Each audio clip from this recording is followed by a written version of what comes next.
ẹ̀jẹ̀ ajáde ẹ̀ máa bọ̀ ń ta ká ṣe kí ni o kàtúnyáyá. Let's come out and showcase ourselves.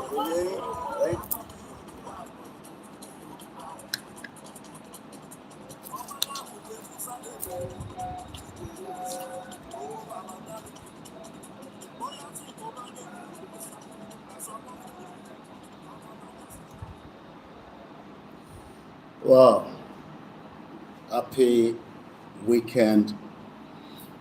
Mo kí gbogbo wa pé a kú weekend. A dẹ̀ tún káàbọ̀ sí ìkànnì wa tí à ń pè ní Koikimedia. Mo rò pé gbogbo wa ní à ń enjoy weekend wa ní gbogbo ibikíbi tá bá wà. Mo kí gbogbo wa lẹ́ẹ̀kan sí pé a káàárọ̀, a dẹ̀ káàbọ̀. Mo kí ẹ̀yin tí ẹ̀ ń darapọ̀ mọ́ wa lórí Facebook. A dẹ̀ kú ọdún tó ń ṣe lọ ní ìlú Ìgbòho. A dúpẹ́ lọ́wọ́ àwọn tíìmù àti wọ́n ń ṣiṣẹ́ níbẹ̀. We are going to switch around as usual so that ẹ̀yin tí ẹ̀ ń wò wá lórí Facebook, lórí YouTube, we will come back in just about a few minutes torí ká lè fi switch things around. Ẹ darapọ̀ mọ́ wa lórí the other platforms. À ń padà bọ̀, ẹ ṣé gan ni. Thanks so much for joining us. So, as we kickstart from here, we'd like to appreciate everyone again. It's a Saturday, the 3rd day of the month of May. I almost said April. Oṣù náà wọ́n sáré. A dúpẹ́ lọ́wọ́ gbogbo ọmọ Yorùbá káàkiri. Ẹ jẹ́ ká kọ́kọ́ máa rán wa létí pé rally wa tí à ń gbáradì fún k'Ọlọ́run jẹ́ kó dé bá wa láyọ̀ àtàlàáfíà tí kò gbọdọ̀ pẹ́ ju bó ṣe yẹ lọ mọ́. So mo kí gbogbo èèyàn wa tí ẹ ti ń gbọ́ wa, tí ẹ ń darapọ̀ mọ́ wa. A dẹ̀ kí àwọn staff wa náà pẹ̀lú gbogbo àwọn ọmọ ìlú Ìgbòho fún iṣẹ́ takuntakun tí gbogbo wa ń ṣe fún ìran orílẹ̀-èdè wa. So ẹ jẹ́ ká kọ́kọ́ gbọ́ ilé mi bọ̀. Jẹ́ ọmọ Yorùbá. The Yoruba indigene. Mo fẹ́ bá yín sọ̀rọ̀. I want to talk to you all. Mo ti fẹ́ kẹ́ gbọ́ ọ̀rọ̀ tí ń bá yín sọ̀rọ̀. And I want you to listen and accept what I'm about to say. Mo náà ti bà abúlé yín, wọ́n ti gbà tán. I said they are already usurping you from your villages all over Yoruba State. Ní Ogun State. In Ogun State. Ọ̀ṣun State. Osun State. Ondo State. Ondo State. Anambra State. Even Anambra Gbogbo àwọn State. ilẹ̀ Ìgbò wọ̀nyẹn. Even the Igbo lands as well. Àwọn wọ̀nyí ti wọ̀. People are already entering those places. Tí wọ́n dẹ̀ ti gba gbogbo ẹ̀. And they're already overtaking you people in your various states. Èyí tá à ń sọ yìí sí. What we are saying right now, Kì í ṣe ọ̀rọ̀ ẹ̀sìn o. this is not about religion. Christian. Whether you're a Christian Muslim. or you're a Muslim, Àwa adájọ́ ọmọ Yorùbá. and we are Yoruba traditional worshippers, Àsìkò tá a gbọ́dọ̀ kó ẹ̀sìn wa papọ̀ nìyí. this is time we must band together Láti jà fún àwọn ilẹ̀ bàbá wa. to fight for our father's land so that they don't overtake us in Ẹ it. má jẹ́ kán fi ẹ̀sìn gba ilẹ̀ wa o. Don't let them use religion take over our land. Gbogbo abúlé tó ń gbà lóńdó state yẹn. All those villages they've taken over in Ondo State, Wọ́n pa Muslim, wọ́n pa Christian. when they wanted to kill, they killed Christian and Muslim alike. Ilẹ̀ náà ń jà fún kì í ṣe ẹ̀sìn. They are fighting for the land, they are not fighting for religion. Ẹ̀sìn náà kàn gbá wọlé o. They are just coming through the lens of So mo religion. sọ fún yẹn ọmọ Yorùbá. But I'm telling you all Yoruba Ẹ múra o. people, please be prepared. Gbogbo ọmọ Nàìjíríà. Nigerians at Ẹ large, múra dáadáa. please be well Wọ́n prepared má bàa gba ilẹ̀ yìí o. so that they don't take you away from your father's Wọ́n wá pé land. gbogbo àwọn lọ́balọ́ba. And calling onto the royalties in Yoruba Ọọ̀ni land. of Ifẹ̀. The Oni of Ife, the Imperial Majesty. Kábíyèsí kádé pẹ́ lórí rẹ̀. Kabiyesi, we greet you, sir. Ẹ dá sí o. Please talk about this. Aláàfin tuntun tó ṣẹ̀ jẹ ẹ dá sí The o. new Alaafin, please talk Ẹ̀yin about ọba this. Ondo All ẹ dá sí o. the kings in Ondo State, Ẹ̀yin ọba Ọ̀ṣun Ọ̀yọ́ Lagos State ẹ dá the sí o. kings in Lagos, Oyo, Osun, please talk about this. Tókùn yẹn bá wọlé tán. Because when the war overwhelms us, Apá ò ní ká o. we will not be able to do anything about it. Èmi mo rẹ́dí ogun. Personally, I'm ready for war. Mo sọ fún ìjọ kìnnà náà mo ní kẹ́ dira. I told you the last time that you should fortify Àwọn yourself. kan sọ pé báwo ni pastors máa sọ pé Some people will say, why will a pastor utter that kind of statement? ẹ lọ dira o. Please go and fortify tó yourself. bá yá màá gbé báìbù mi sílẹ̀. Because when war comes, I will drop my Bible. màá jà fún ìlú bàbá mi. I will go and fight for my father's land. báwo ni kírísítẹ́nì dé nàìjíríà. When the Christianity come into Nigeria, 1842. it came in 1842. ló ṣẹ̀ dé nàìjíríà. That was when it came in. ẹni àkọ́kọ́ tó máa kó báìbù jọ. And the first person to compile the Bible, Williams lórúkọ ẹ̀. his name is Williams. wọ́n pa ní on the 6th. They killed him on the 6th, 1536. 1536. wọ́n dáná sun. They burnt him. He was ẹ tún gbé lynched. báìbù tá à ń kà yìí. The person that compiled the Bible for us. so ẹ má jà fi ẹ̀sìn bọ inú afẹ́jà fúnlẹ̀ bàbá So wọn. don't let us put religion into our culture or for fight for our father's màá land. dira. I will fortify màá myself síwájú ogun. and I will be a leader. wọ́n tó lè dira fún ènìyàn. And if you can fortify people, máa bọ̀. fortify a them. máa dira máa jagun náà. We will fight that war. màá gbé báìbù sílẹ̀. I will drop my Bible nítorí ilẹ̀ bàbá mi. because of my father's land. ṣe bíbélì sọ. Because the Bible says it. Hebrews 6:1. Hebrews 6 verse ó ní 1. ká fi ẹ̀kọ́ Kristi Is tì to náà. set aside the teachings of ká ṣe Christ pípé. and let us do what is ẹja complete. kọ́kọ́ fi ti Kristi tì We náà. will now put it ká lọ aside. jà fúnlẹ̀ bàbá wa. Let's fight for our father's ká land. máa sọ pé kí Jésù ràn wá lọ́wọ́. And we tell Jesus to help us. kó ràn wá lọ́wọ́. To help us in the war for our father's land. ohun tá a máa ṣe nìyẹn o. That's what we are going to do. nígbà tó mú Jésù Kristi. Mo kí wa, happy Saturday and welcome to the Saturday broadcast.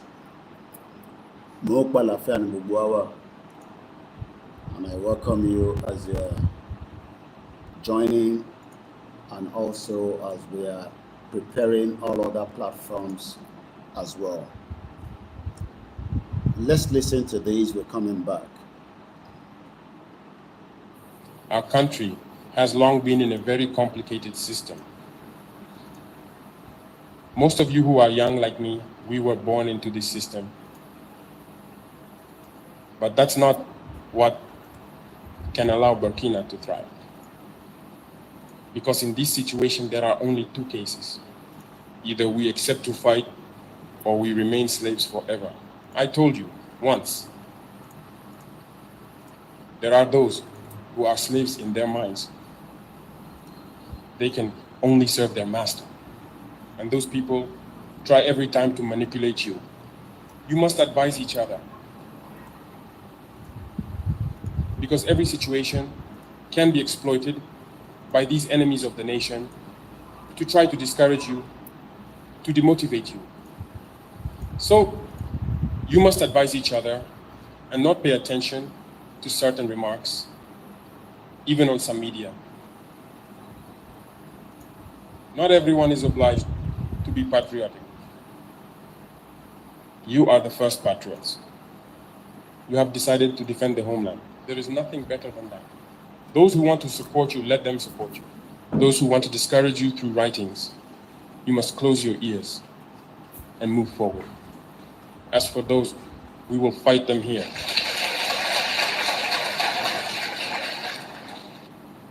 So we must remember something. Recently, there is a so-called NGO. It's not even an NGO. Because NGO stands for non-governmental organization. They are not non-governmental because they are funded by a federal budget, by a state. This so-called NGO produces reports claiming that the FDS and the VDP commit abuses. It went in here, it came out there. It's to tarnish your morale. It's to scare you, to prevent you from being able to fight. No. Moreover, we are going to file a complaint against this NGO because people need to understand something. What is happening to us here? It's true that they have manipulated part of our populations in the Sahel here, but they didn't have that kind of weaponry. What brought such significant weaponry into their ranks? It's Libya. Who destroyed Libya? It's this NGO, the same NGO that made false reports and gave them to those who wanted to create a rebellion so that people would intervene and overthrow Gaddafi. And the powder keg ended up being poured into the Sahel. These millions of lives that have been taken in the Sahel, we must file a complaint against this NGO because it is responsible for these false reports it made to support this thesis of attacking Libya. They have no moral lessons to give us. Look at the world. Let them go defend human rights all over the world first before coming here. We are fortunate to have similar situations. In this world, you voluntarily committed yourselves. There are countries where people are forcibly taken, killed. You leave or you die. Others, even while trying to flee, end up dying. They don't talk about human rights because these people see us as subhumans. They see us as slaves. That's how it is in their minds. They have never changed their mindset, but it's up to us to show them that we are not slaves and we will never accept this state of affairs. So don't be fooled by the stories. They tell to anyone who will listen. You must stay focused on your fight. Stay focused. We know what we are doing. And even now, the VTP commander told me that there is a human rights training session underway for group leaders and their deputies. If we make efforts, we know it's for ourselves. We no longer do things to please someone else. We do it for our homeland. And you are committed to that. Defend your homeland. Do not listen to those individuals. They should not affect your morale. In the history of the world, there have been wars. And during the Second World War, people organized themselves to defend all over the place. But there is a country that could not defend itself, which had to come and take our ancestors to go defend them. And today that same country wants to give us lessons.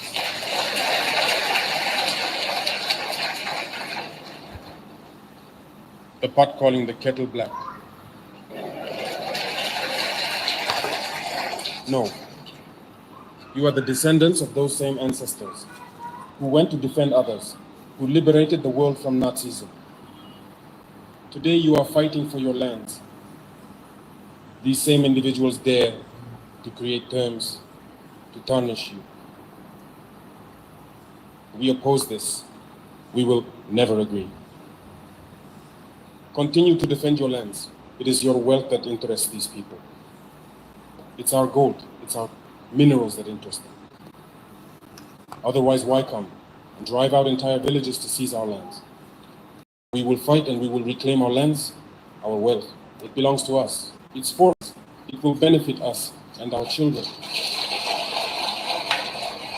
I therefore encourage you to remember that this war is to free us from slavery.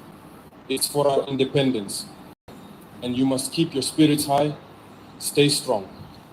Never give into manipulators, to those individuals who no longer understand the notion of homeland, or to those people who come from outside to try to subdue us through their terms they invented and their organizations they created to enslave us. Fight, move forward, do everything you can. Draw, as I said, from your cultural resources, from what you have been shaped by since the village. Draw from it and wage this war. Stay focused and stay strong. Stay focused. Our country and stay strong. That is the key phrase. Stay focused and stay strong. Stay focused and stay strong. Mo máa kí gbogbo èèyàn wa pé a tún kábọ̀ sí the weekend on the Koikimedia. Our team they are doing well and we're grateful. Gbogbo ala ti rí how we can use the media to bring out many things that portray the good part of Yoruba land to the world. Èyí tí wọ́n ṣe ní ìlú Ìgbòho kò yàtọ̀ sí tí ẹ máa lọ ṣe ní Mecca àbí ní Jerusalem. Because mo mọ̀ pé àwọn kan ní kí ló dé tẹ̀ ń ṣe eléyìí, kí ló dé tẹ̀ ń fi eléyìí wọ̀n. But it's easy for you to watch Baba Adeboye tó bá ń ṣe àdúrà wọn it's easy for you to watch the Saudi religion. But tó bá ti kan ti Yorùbá, eléyìí ń ṣe tẹ́ ká máa rí níta, wọ́n ń bọ èṣù, kò jẹ́ ká máa rí eléyìí níta. Because those are the lies tó ti parọ́ fún wa títí. Ṣàdúpẹ́ lọ́wọ́ àwọn tíìmù wa. There's still life, so ẹni tó bá fẹ́ lọ wo program yẹn, you can go there and watch it while I will continue to run a parallel program from here. That is what is called a media. Media runs different programs simultaneously. So mo kí àwọn Koikimedia team that are working tirelessly. It's a beautiful weather, quite a little bit warm, but I'm manager. Mo kí Professor Akintoye, mo dẹ̀ kí bàbá wa olóyè Ọmọdéyẹmọ, mo kí gbogbo ọmọ Yorùbá. So mo kẹ́yìn yẹn wà lẹ́ǹkan sí. So event tó ń lọ ní ìlú Ìgbòho, we'll catch up with it in a minute. But as we kickstart from here, what we do is to remind you this. There is no land called Nigeria. There is no language called Nigeria. There are no people called Nigerians. We are only deceiving ourselves. We are not Nigerian. Okay, where is Nigeria? Where is the land called Nigeria? What is the Nigerian language? We are nations that had been forced together to live in one pathetic country. So anybody who goes there today to say, pray for Nigeria, that person is just deceiving himself, because the people who want to be that Nigeria had not sat down to agree if they want to be Nigeria. Ti jókòó láti agree bóyá a fẹ́ di one Nigeria or a fẹ́ di one Nigeria. Yes, the criminals, politicians will tell you, oh, everybody wants to be one Nigeria. Let them put a referendum out. They can't do so. Let them allow Yoruba people, Igbo people, Hausa people to decide whether they want to be one Nigeria. You realize that many people doesn't want to be one Nigeria anymore.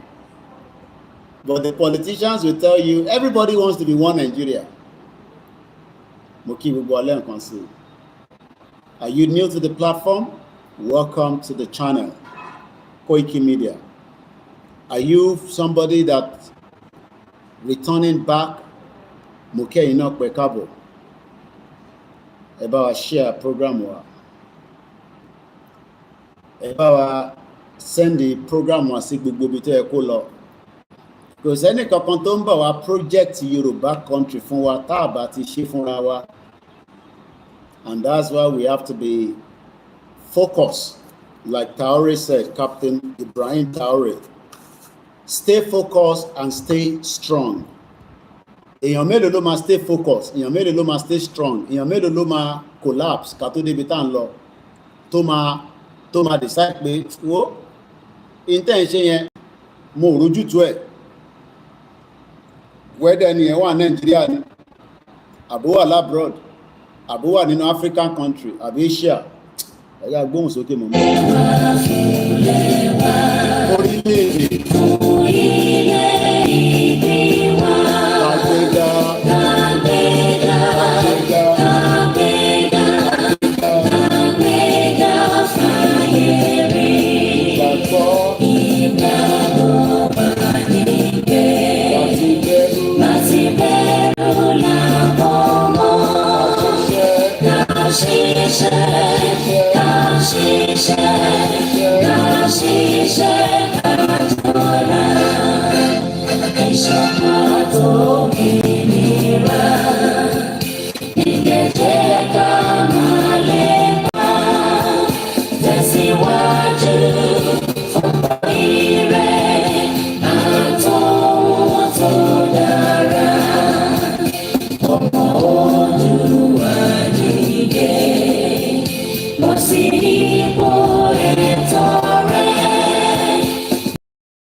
Imor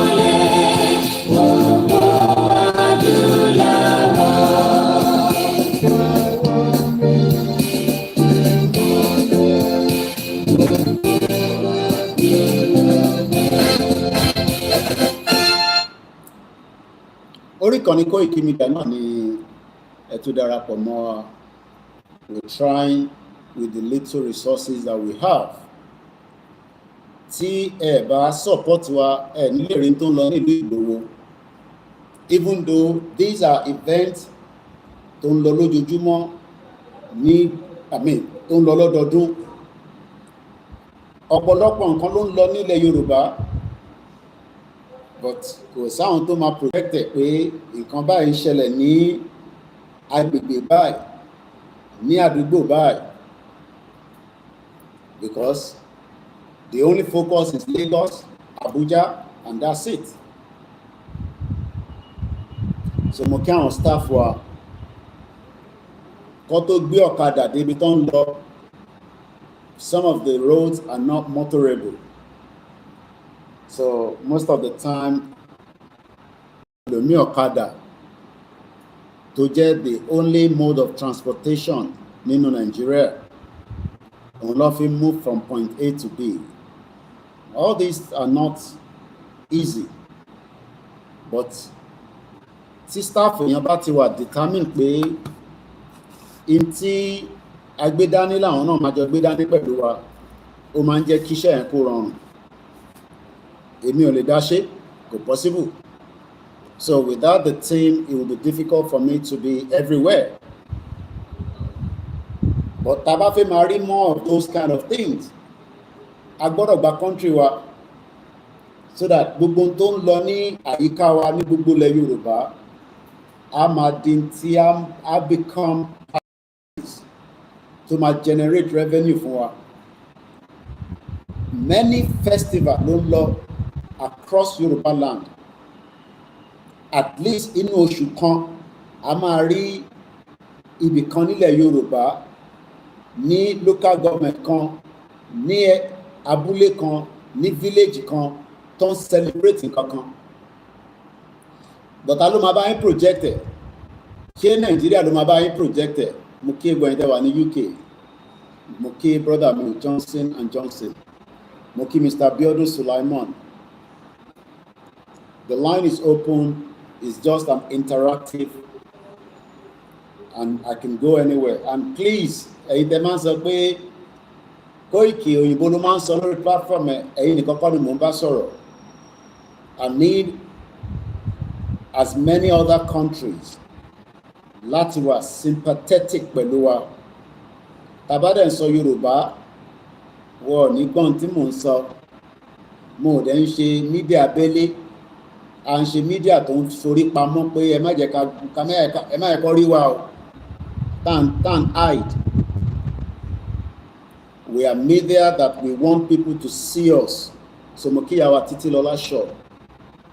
À ń ṣe mídíà tí ẹ̀rù ń bà, torí mídíà gbọ́dọ̀ máa bẹ̀rù.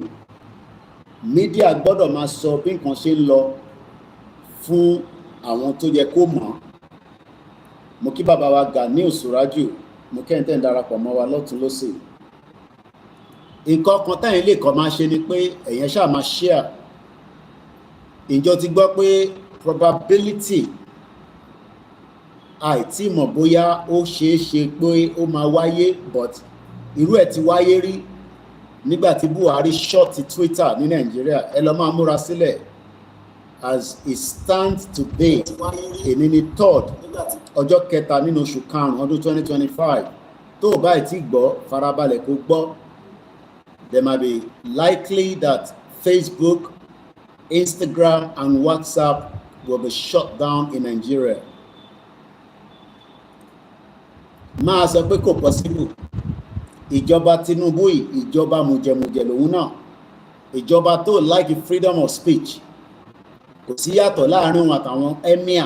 Ẹ̀rí bó ṣe dìmọ́ emir of Katsina. Tí yẹn bá máa tì nǹkan bọ̀ lára, bó ṣe máa pàdánù nìyẹn.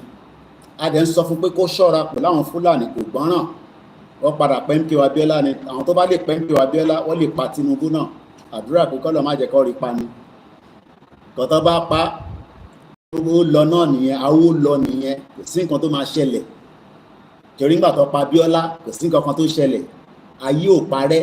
Àwọn mẹ́ńkà Abíọ́lá wọ́n sì ń gbádùn ayé wọn. Owó tí bàbá wọn tọ́jú pamọ́, owó Samedo, owó tóun náà jí káàkiri gbogbo àgbáyé. èyí tó bá rí ná ń bẹ̀ wọ́n rí ná, èyí tó bá rí ná wọ́n ń gba díẹ̀díẹ̀ lọ́wọ́ gọ́ọ̀mẹ̀ntì. So èmi àti ẹ àwa là ń jìyà, ìyà ò lè jẹ àwọn ọmọ Abíọ́lá tó bá èyí tó bá mọ where and many of them like that. Gbogbo wọn pátá ló ti fi Nàìjíríà jalè, àti bàbá Davido ni o, àtọ̀tẹ́dọ́lá ní olè ní gbogbo wọn. Ibo ló ti rówó? Wọ́n dá lè iṣẹ́ kankan sílẹ̀, akọ̀gbọ́n pé wọ́n lówó àbí Mike Adenuga olówó ni, níbo ló ti rówó ẹ̀? Níbo ni sọ́ọ̀sì owó ẹ̀? Kò sẹ́ni tó mọ̀. Ó kọ̀ ṣáà lówó gbám, ṣéyàn máa ń jí láàárọ̀ owó akọ̀ wọlé, ṣọ́ọ̀ṣì ògùn owó ni. Idiot all over the place. So ìwọ tó ń sọ pé Tinubu ọmọ lójú ọdẹ bó ṣe wà yẹn, tó bá pa Instagram, tó pa Twitter, tó pa gbogbo ẹ̀, kò sí tẹ́ máa ṣe fún. Torí pé wọ́n ti rí pé àṣírí wọn kò gbò mọ́ lórí social media, àti báyé gbogbo wọn jẹ́ pátá látòkè délẹ̀. So wọ́n dẹ̀ mọ̀ pé tó bá ti paná social media, so wọ́n tá à ń sọ fún pé ẹ máa ṣe mítìnì direct lójúkójú, tó yẹ pé gbogbo mítìnì inú WhatsApp group, nígbà tó bá ti switch off WhatsApp nínú Nàìjíríà, ó kù bó ṣe fi máa communicate. Tí ìrówó ra data, òun ló tún sọ nísìnyí pé information tó ń jáde pé Tinubu máa pa Instagram, Facebook àti WhatsApp nínú Nàìjíríà. Ó béèrè pé kí ló fà á? Ìjọba mùjẹmùjẹ náà ni, kí ló tún fẹ́ fà á? Ìjọba tó bá ti jẹ́ kí aráàlú lè máa rí àwọn tó ń lo Facebook nísìnyí pé wọ́n san $50 fẹ́ lòmíì lóṣooṣù. Tó bá ní $50 tó ń constant nínú Nàìjíríà every month, ó sàn ju pé kó lọ ṣiṣẹ́ lọ, torí kan tó máa ṣe tó máa fún $50. Tó bá calculate exchange rate láàárọ̀ yìí, I think it's 1,650. So ẹni tó ń gba $50 lórí Facebook nísìnyí, Tinubu ti fi panú ẹ̀. Mo kí bàbá mi àwọn tìlú Èkìtì, Adó Èkìtì, ẹ ṣé gan ni bàbá mi Olúwọlé Ọ̀ṣọ́, Ọlọ́run bá ń dúró tì, owó tí gbogbo yín fi ń ra data, Ọlọ́run jẹ́ ká máa rí. Wọ́n ní Facebook wọ́n fẹ́ shut it down ní Nàìjíríà. A sọ fún yín pé tí Tinubu bá ti lọ sí France, tó bá ti dé báyìí, mo kí ẹ Gani Olóyèdé, ṣé Facebook yẹn tó ń stable díẹ̀díẹ̀, tó ń lọ bí ilẹ̀kẹ̀dí. Mo kí ẹ bàbá mi Akeem Ajani, mo kí Mr. Seun Optima. Yorùbá nation no going back, kò ń ṣe pé kẹnu lásán. Yorùbá nation no going back, tó bá ti pè fún pé ká jáde fún rally, kí gbogbo wa ká jáde, ìyẹn la máa fi mọ̀ pé no going back. Kò ń ṣe ká jókòó sórí social media. Yorùbá nation no going back. Mo kí gbogbo èyí tẹ́ ń pè wá lọ́tún lósì, tẹ́ ń fi mọ̀ràn àtàárọ̀ báyìí kọlù ni. Mr. Koiki, à ń gbọ́ pé rally tẹ́ fẹ́ ṣe, wọ́n ní gbogbo yan náà wọn ò gbọ́. Mọ́ni tó bá náà wọ̀n pé etí ẹ̀ dí ni, pọ́n pásítà, etí wọ́n dí ni. Níbi tílẹ̀ túdé, kódà àwọn tó tẹ̀ bá wá ṣe Yorùbá nation gan, wọ́n gbọ́ pé rally ń bọ̀. Ṣé tó bá náà wọ̀n gbọ́ pé rally ń bọ̀, etí ẹ̀ ó ti dí ni, kò gbọ́ pé rally ń bọ̀, etí ẹ̀ dí. A máa wá fún fèrèsé tí yín pé rally ti dé o, ó rally rèé o, rally rèé o. Ṣẹ̀rẹ́ àwọn àtàwà ń lé pẹ̀lẹ́mì àti yín, àwa nìyà ń jẹ, ẹlòmíì ìyà ò jẹ́. Ìyà ò jẹ wọ́n, ìyà ò dẹ̀ lè jẹ wọ́n. Wọ́n wà ní Nàìjíríà, wọ́n wà labroad, wọ́n wà láfíríkà, wọ́n wà lẹ́ṣíà, ìyà ò lè jẹ wọ́n. Bọ̀ṣọ́rẹ́ mi àti ẹ tí a sọ pé ìyà ń jẹ wá yẹn, àwa ni ká tètè gbọ́ pé wọ́n ní rally máa dé. 7 o'clock ni bàbá Kítóyè pè mí láàárọ̀ ìmúṣẹ wà lójú oorun. Mo kí Àdúkà Adébọ́lá, Ọlọ́run bá ń fún ìwò, ó ti ń pé how many days nísìn, àbúrò ìyàwó ẹ̀. Ọlọ́run jẹ́ ká kú o. Ṣé àbúrò ìyàwó Àlùkà ó rò pé wọ́n kì í ṣàdúrà? Ojoojúmọ́ làwọn náà ń ṣàdúrà, bó ṣe ń rúbọ, ló ń ṣe ti Mùsùlùmí, ló ń ṣe ti Christian. Bọ̀ nígbà tí ilé máa dàwó, àbúrò Àlùkà ìyàwó ẹ̀, ó ṣe kí ni?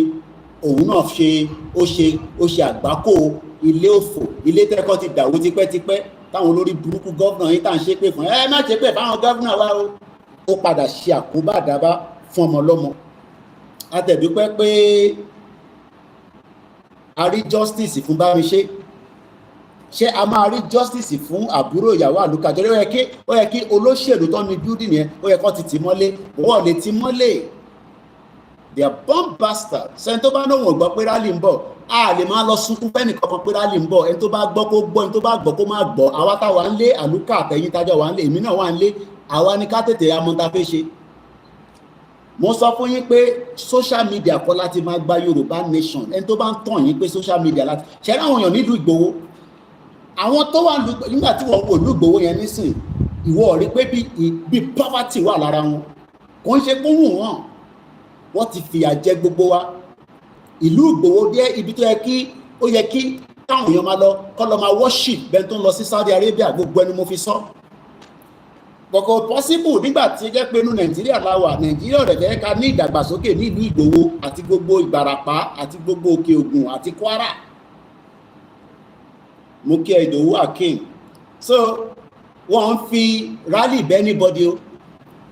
Èmi ò wá síbí báyìí kí wọ́n máa sọ pé à ń bẹ̀yàn fún rally no bójá wa 100 la bá wà níta ọkọ̀ máa pẹ́ ni ọdún mẹ́ta àwọn 100 yẹn àwa níbẹ̀ nǹkan kan dẹ̀ ní ṣe wá lágbára Ọlọ́run. Ṣé bàbá Kítóyè bàbá 90 years old 7:06 láàárọ̀ yìí ni bàbá Kítóyè ti pè mí ìgbà wo ni bàbá yẹn gan ti jí ní 90 years old. Èmi gan tó jẹ́ ọ̀dọ́ agídí mo fi dé ní aago 8 láàárọ̀ yìí mo ṣe sùn láàárọ̀ yìí ṣèbí gbogbo alájọ ṣe program. Ọ̀rọ̀ tó wà ńlẹ̀ ẹni tétí ẹ̀ bá di tó bá náà wọ́n gbọ́ pé rálì ń bọ̀ etí ẹ̀ di náà nìyẹn nígbà tá a bá jáde ẹ̀ ṣàwọn pé rálì ti dé kí la wá fẹ́ mọ́ sọ fáwọn èèyàn pé rálì ń bọ̀. Mo kí ẹ jàre àlùkà bójá wa 100 la bá tẹ̀lé olóyè àti bàbá Kítóyè tó bá tinú ti yá àwa 100 yẹn a máa perform miracle gidi ẹ máa rò pé miracle a máa ṣẹlẹ̀ miracle gidi tó ń ṣe pàǹdẹ́nu. Àwọn ọ̀kan ṣe gbéra ní òru èní tó ń padà lọ sí base wọ́n lọ ń ṣe àjò oríṣiríṣi àwọn àníkàwọn èèyàn máa jáde káàkiri ẹ má sùn. Mo mọ̀ pé kò sówó púpọ̀ tá a máa fi ṣe torí bí èèyàn bá fẹ́ lọ ra nǹkan tó fẹ́ fi ṣáájò nísìn owó ńláńlá ló ń béèrè ìyẹn ni àwọn olóṣèlú ń lò.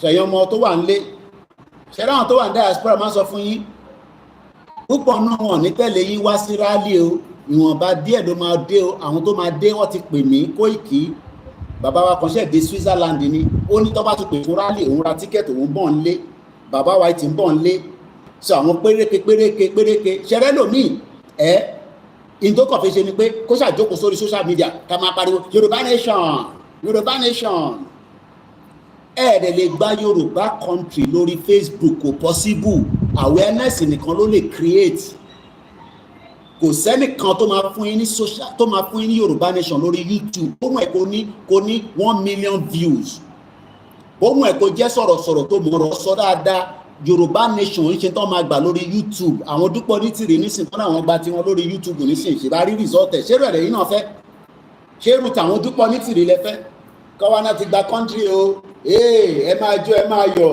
ká máa dúpẹ́ fọ́lọ́run. So òdodo ọ̀rọ̀ kò ní kọ́ máa sọ̀hún ṣẹ́ni tó bá lóun ò gbọ́ kò gbọ́ náà nìyẹn torí bàbá Kítóyè ò lè sọ̀rọ̀ pé rálì ń bọ̀ kí ọ̀dàlẹ̀ ọmọ Yorùbá máa sọ pé òun ò gbọ́ kí ọ̀dàlẹ̀ politician ní tí òun di politician gan ti gbọ́ pé rálì ń bọ̀ mo sọ fún yín pé a sọ fún federal government pé rálì ń bọ̀ tó bá fẹ́ ṣe ni kán ṣe ọmọ kan ni wá ta ni federal government máa ráwọn kan máa send message mi Kóìkì máa tempo díẹ̀ ẹ lè sọ yẹn fẹ́ mi in tó bá fẹ́ ṣẹlẹ̀ ní kó ṣẹlẹ̀ kò sí tó ń bọ̀ lókè tí ilé ọgbà ẹni máa kú ló máa kú ẹni máa yè ló máa yè ni tó bá pààyàn kan nu wa máa ṣe kí ni a máa ṣe kí ni yẹn fáwọn náà ni kí má fi gbẹnu sọ̀rọ̀ tó bá dẹ̀ kó fẹ́ mọ tó fẹ́ sọ máa pa wọ́n ni ẹ̀ má pààyàn ẹ̀ ó ti àti gbọ́ ànípa anybody kọ̀ọ̀kan tó bá pààyàn ká fóòdì hands wa ká máa wò ẹ rò pé bí tọjọ́ 2023 ni ẹ yìnbọn pààyàn ẹ mọ tó máa ṣẹlẹ̀ sí ọlọ́pàá àti sójà bomb bastard a ní ká jókòó kájọ yanjú ọ̀rọ̀ tó wà nílẹ̀ olóṣèlú náà lágbára mo ní kó sọ fún Ṣèyí Tinubu máa tẹ̀ kájọ pàdé ní London kájọ lọ jẹ̀ṣẹ́ máa ń nọta yé ẹ̀bàjẹ́ máa ń nọta yé ẹ̀bàjẹ́ nínú ring but sójà tọrọ pé òun kó dání wàá mọ tó ń pè ní ọmọ Yorùbá àdúrò olúkálukú ló máa lọ rìnrìn ẹsẹ̀ rẹ̀ wàá lọ rìnrìn ẹsẹ̀ rẹ̀ ìwọ tó dẹ̀ lè rìnrìn ẹsẹ̀ rẹ̀ jókòó sínú ilé kíkú pa ẹ́ inú ilé ni àbúrò ìyàwó àlùkà má bínú àlùkà inú ilé ni wọ́n wà nínú ṣọ́ọ̀pù tó ń ṣiṣẹ́ ilé dáwó inú ilé tó wà yẹn wàá rí pé ilé lè pa ẹ́ ilé yẹn tó jókòó sínú ẹ̀ yẹn á kọ̀ dàwó nítorí pé ilé yẹn ó yẹ kó ti wo ti pẹ́ wọ́n máa ń pàṣẹ just like bẹ́ẹ̀ ṣe ń pàṣẹ ìlú òfò tẹ́ ń pè Nàìjíríà ẹ̀ wá ń pàṣẹ ṣéyàn lè máa pàṣẹ nǹkan tó ti fẹ́ dàwó a ní ká fọ́ gbogbo ẹ̀ ká fọ́ ọmọ tó bí tí mo show fídíò ẹ̀ fún yín ọmọ yẹn wọn ló ti jáde láyé ọmọ yẹn ò tí pé 10 days wọ́n gbé lọ sí hospital 4 nílùú Èkó ní Lagos state òfò tẹ́ni Tinubu ṣe Tinubu ló fix Lagos Tinubu Jagaban youth wọ́n gbé débẹ̀ wọ́n gbà wọ́n reject ọmọ yẹn wọ́n gbé dé railway hospital wọ́n reject wọ́n gbà Ìkòròdú àwọn yẹn ẹsẹ̀kẹsẹ̀ tẹ́lẹ̀ àwọn yẹn ti reject hospital 4 ṣé wọ́n lè gbé ọmọ òkókó dé hospital 4 ní London wọ́n reject kí gbogbo hospital yẹn kó má dàrú kí protest má fàyà ní gbogbo hospital yẹn pé nígbà tá àmọ́ value èèyàn náà àmọ́ value ẹ̀mí ṣé nígbà tí ọmọ Ajímọ̀bí tó kú ṣé nígbà tó máa kú kò ṣe kú sí Nàìjíríà ẹ̀yin bomb bastard àkútúkú gbogbo wọn lọ́rùn nígbà tó ọmọ Ajímọ̀bí máa kú London ló ló kú sí òun ò ṣe kú sí Nàìjíríà kò ṣe kú sí Nàìjíríà ọmọ ló wá kú sí London wàá gbé bọ́dì ẹ̀ wálé wàá ṣe befitting burial fún ọmọ tálíkà kú sí Nàìjíríà wọn ní ríbi sínsí ìlú òfò ìlú àdánù ìlú jágbajàgba jógbojògbó ìlú tó rùn smelly country àwa wítan ni wọn ni má sọ̀rọ̀ ẹni tó bá sọ̀rọ̀ bẹ́ẹ̀ tí bá fọ etí ẹ̀ mọ́bi tó ti ń wò mí yẹn bomb bastard ọmọ Ajímọ̀bí wọ́n ṣe gbé lọ sí UCH nígbà tó sick kí ló dé tó gbé lọ sí London wọ́n sọ fún yàn pé wọ́n kì í kú ní London ṣó mọ èèyàn tó ti kú ní London láàárọ̀ yìí èèyàn kú sí London lójoojúmọ́ àwọn nǹkan wà wọ́n máa ń stab ara wọn ni ọ̀bẹ náà máa fi ń jà ní London àwọn máa lè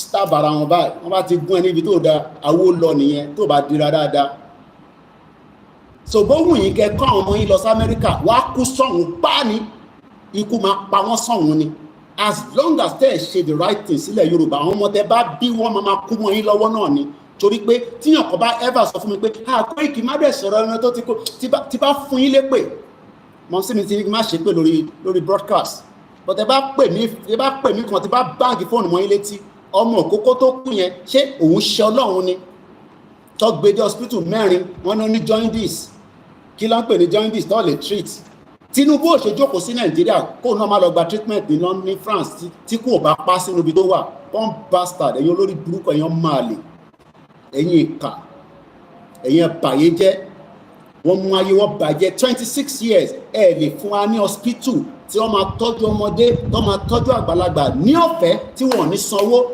ọlọ́run mọ́jọ́ tí mọ́ sí mi ò lè pè mí nísìnyí kan ní kí n send owó oògùn sáwọn màmá bẹ̀rẹ̀ pé kí ló wá ṣẹlẹ̀ London tí wàá lè tó yẹn ni kò tí ì dé stage yẹn gbogbo àwọn bàbá tó bá ti wọ 60 plus wọ́n ti bẹ̀rẹ̀ sí fún wọn ní bus pass ọ̀fẹ́ ṣé o mọ̀ báwọn kó ẹ̀ ṣe ń gbádùn ní London àwọn àǹtí ẹ̀yẹn tó ti pé 60 plus bus ọ̀fẹ́ ló ń wọ gbogbo nǹkan tó ń fún wọn báyìí wọ́n fún wọn ní support medical gbogbo ẹ̀ ìyá àgbàlagbà ó jókòó sí Abẹ́òkúta ó sì ń wáyàn kan tó máa bá ṣe fídíò ó yá àdúkà bá lọ ṣe fídíò ìyá yẹn ó yá kí ló ṣe ìyá yẹn ẹkùn ẹ̀ ń jò ní màmá kí ló ṣe yín orí fọ́ mi nì ikú ti fẹ́ pa mí àwọn diaspora ọlọ́run dẹ̀ kúkú kẹ́ àwọn tó wà l'Amẹ́ríkà àwọn ẹ̀tẹ̀ mọ́ owó náà dáadáa ọlọ́run bá ń kẹ́ wọn tó bá ti rí nǹkan kan bá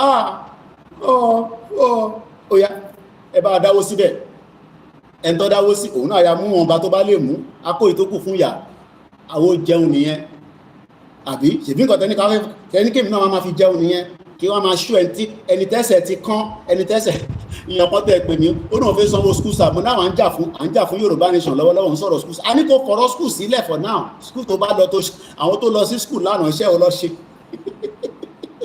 àwọn tó lọ sí school tó ṣe tán ní yunifásitì wọ̀ ríṣẹ́ àǹtí mi kan ó ní ṣòkòtò tó máa wọ̀ fún rally ilé 3 ló ní nílùú Èkó ń bẹ̀ ilé 3 lọ́lọ́run fún ó ní ṣòkòtò tó ń fẹ́ wọ̀ fún rally òun máa wò lójoojúmọ́ ó ní òun kàn ń dó kí bàbá kí tó yẹ lọ agbo ni ẹni tó nílé mẹ́ta nìyẹn o nàìjíríà ló pa bàbá ẹ̀ kọ́ lè imagine ẹni tó ń gba rent lẹ́kọ̀ọ́ ní Lagos State ní o kò ń ṣe abúlé o ní Lagos State mo fi sọ àwọn location yẹn ó náà ń dúró de rally ìwọ tó rí jẹ tó rí mo tẹ́ pé lè face me I face you ó wá náà mú owó wàyẹ́ẹ̀kì owó school mo sọ fún yín pé gbogbo yẹn time waster ni a ní ká pa gbogbo yẹn tì ká kọ́kọ́ face government òfò tó fi dá wa lóhùn ká bèrè ẹ̀tọ́ wa náà tá a bá ti gba country wa between now and 2027 tó ti ń dán mọ́rán ó nídìí láti máa wọ́rì èmi wà níbí báyìí nísìn ìyàwó mi ò lè pè mí nísìn lẹ́yìn pé wọ́n fẹ́ ra uniform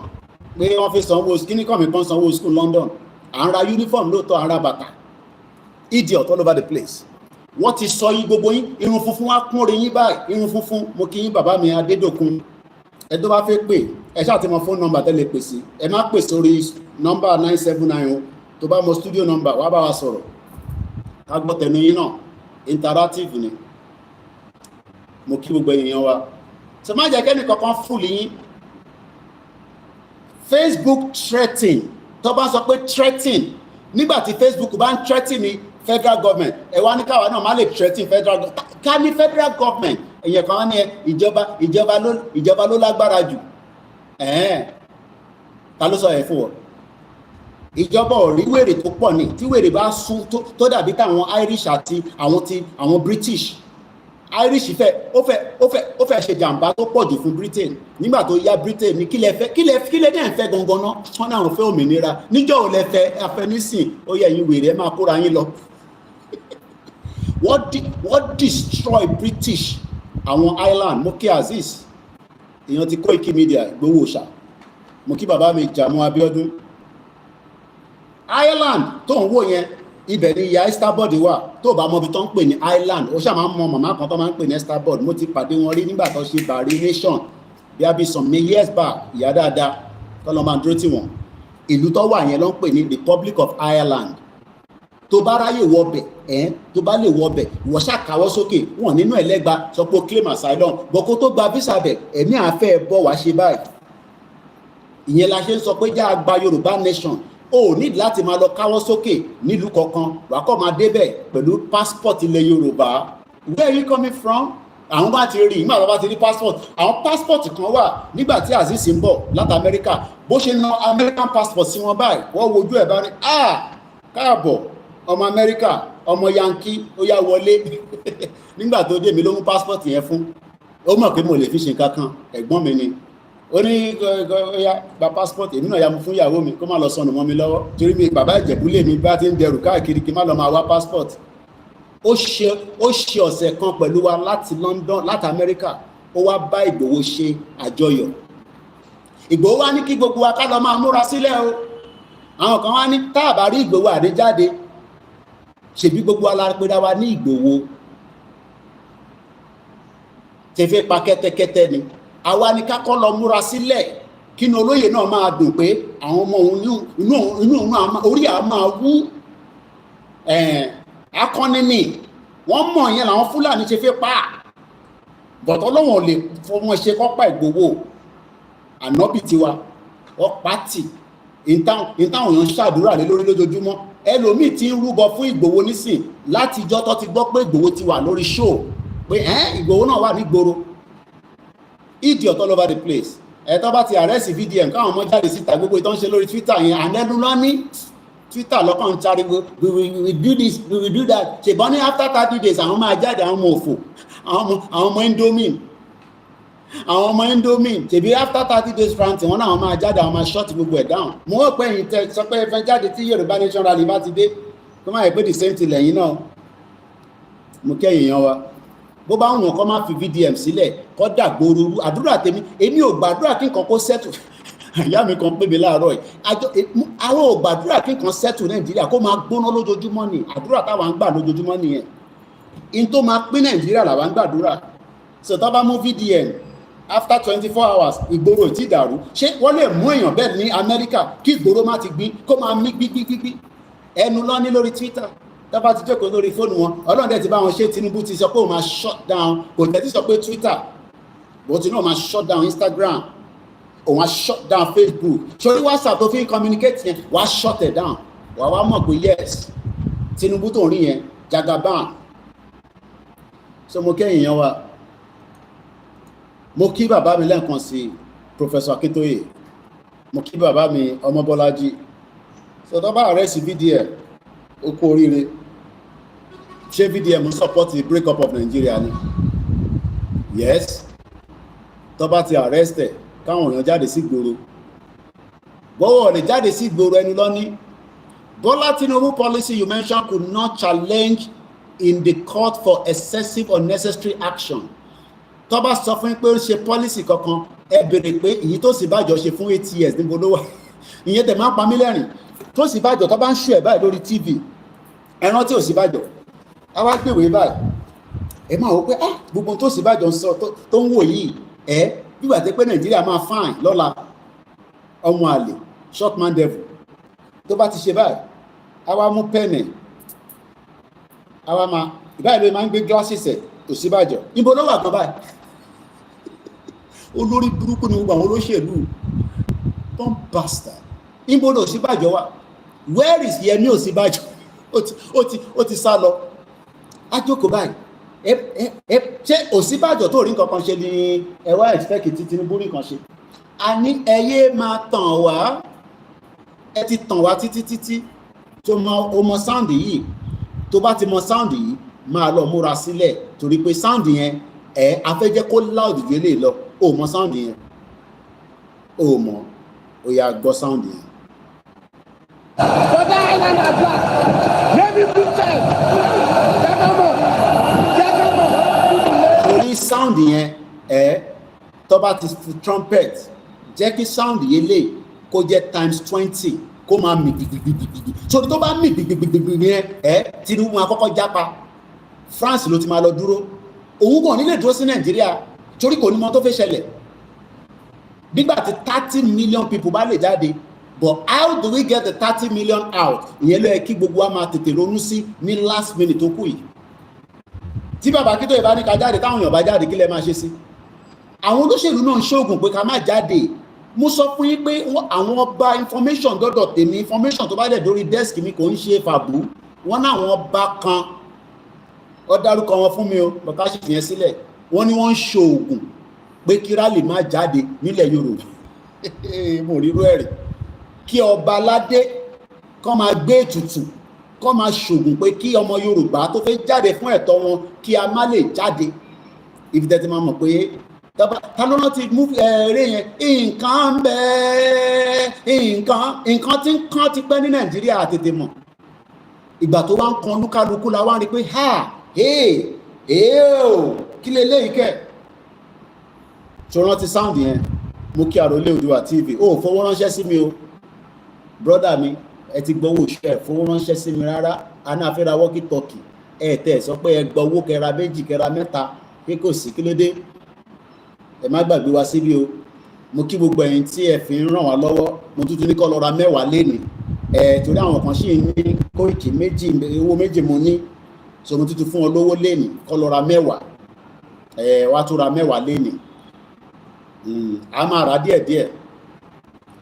rà díẹ̀díẹ̀ so mo dúpẹ́ lọ́wọ́ ẹ̀yin tí ẹ gbà pé lótìtọ́ lódodo ó ti di dandan ká stay focus ká dẹ̀ stay strong bẹ́ẹ̀ ni ó fún mi lówó náà mo ti ń dárúkọ yín láti jọ́ ẹ̀ mo dẹ̀ máa ń kí ní gbogbo ìgbà ṣé kẹ́ máa wọlé kí má kí yín ṣé tẹ́ bá ti wọlé nísì kí má kí yín mọ́ àwọn tí tọ́ fún wa lówó gan à kí wọn ojoojúmọ́ àwọn Àròlé Oòduà àbí Ọọ̀ni of Ifẹ̀ lóní kẹ́ má fún mi lówó ni a máa yọ Àròlé yẹn kúrò lórúkọ yín o kẹ́ forúkọ yín sí o mo kẹ́yìn èèyàn wa mo rí Bishop Adésínà ọ̀dà màá máa retí kọ́ ǹjẹ́ tẹ bá ti fún mi lówó ǹjẹ́ tí bá máa ṣe program léraléra màá máa dárúkọ yín lẹ́ẹ̀mẹ́ta kò ní bàjẹ́ fún ẹ brọ́dà mi èèyàn ti gbowó ṣá ẹlòmíà máa wò mí báyìí pé orí wọn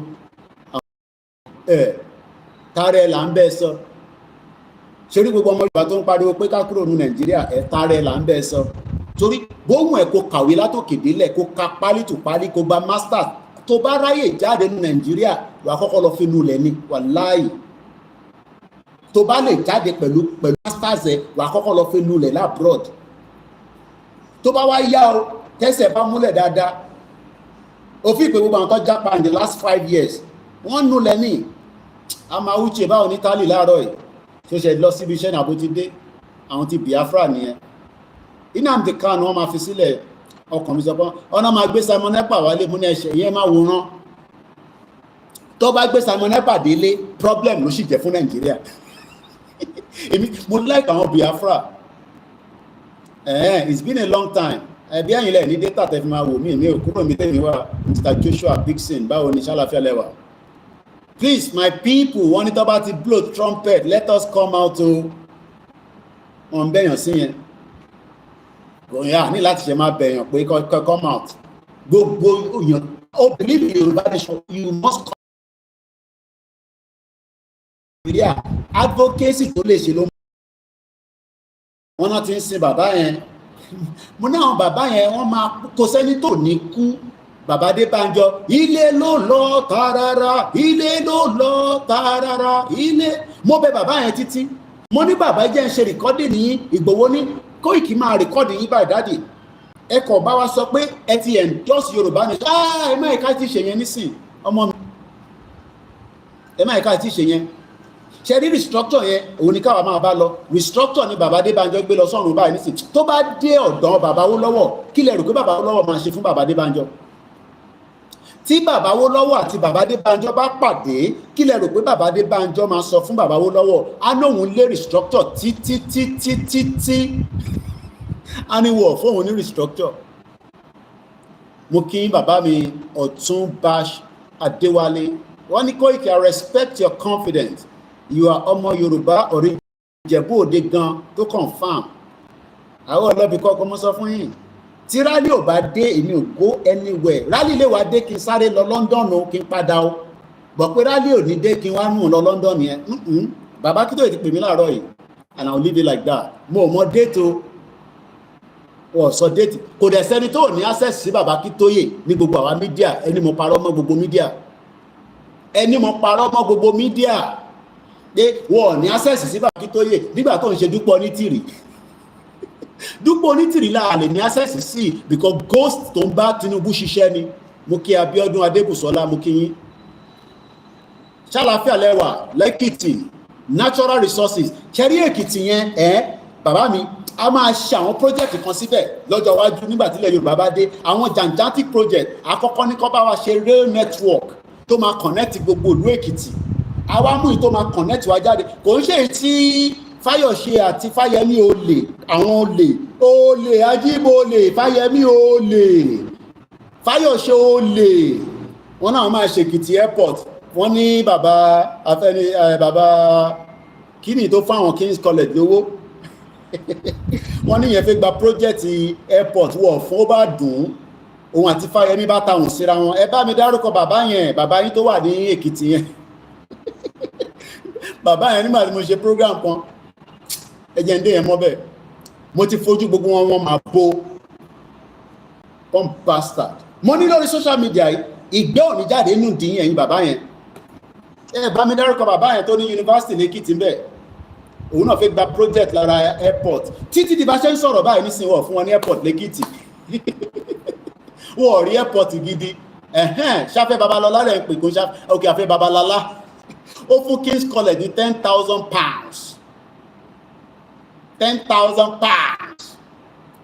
àwọn bàbá jágbajàgba àwọn náà wọ́n mọ̀ òfin wọ́n lè bá sọ fún Tinubu pé ó jẹ́ kó pín Nàìjíríà ni kó máa ṣe fídíò lójoojúmọ́ kó máa release press statement àwọn olè mo kí jàre ìyá mi Ọlájíire kó kàṣẹ jíire ṣé gbogbo ara jíire bẹ́ẹ̀ ni afẹ́ Babalọ́lá University Babok Hospital kò ń ṣọ̀fẹ́ o tó bá gbé ẹ débẹ̀ tó bá lówó ikú pa okú dànù nìyẹn fake country ìyẹn lọ ní kí gbogbo lọ máa manage nọ́mbà tẹ máa pè sí interactive ni +44759405 no sorry +447404405917 bàbá mi Sunudu ẹ ṣé gan mo dúpẹ́ lọ́wọ́ yín bẹ́ẹ̀ ni afẹ́ Babalọ́lá mo ṣàwọn program kan bá rántí ní last year ẹ rántí pé mo ní bàbá yẹn tẹ́ bá rántí pé mo sọ̀rọ̀ débì kan nígbà yẹn pé bàbá yẹn wọ́n pè mí láti Èkìtì pé Koiki wọ́n náà sọ̀rọ̀ sí bàbá Fẹ́ Babalọ́lá èmi ò ń sọ̀rọ̀ ságbàlagbà àwa ń ṣe program ní journalist làwà àwọn náà sọ̀rọ̀ sí bàbá yẹn bí àwọn ọmọ bàbá yẹn ló gbọ́ program ni o bí bàbá yẹn ló gbọ́ program ni o wọ́n ṣàbí bàbá ò lè yàgbẹ́ fúnjọ́ bí mélòó kan mo ní ìwé mi ò sọ̀rọ̀ sí bàbá mo ló dá tí bàbá bá mọ̀ pé òun ò support China tẹ́ bá rántí pé program yẹn ta ṣe gbàásgbòs mo mọ̀ọ́mọ̀ má dárúkọ bàbá yẹn nígbà tí mo jáde padà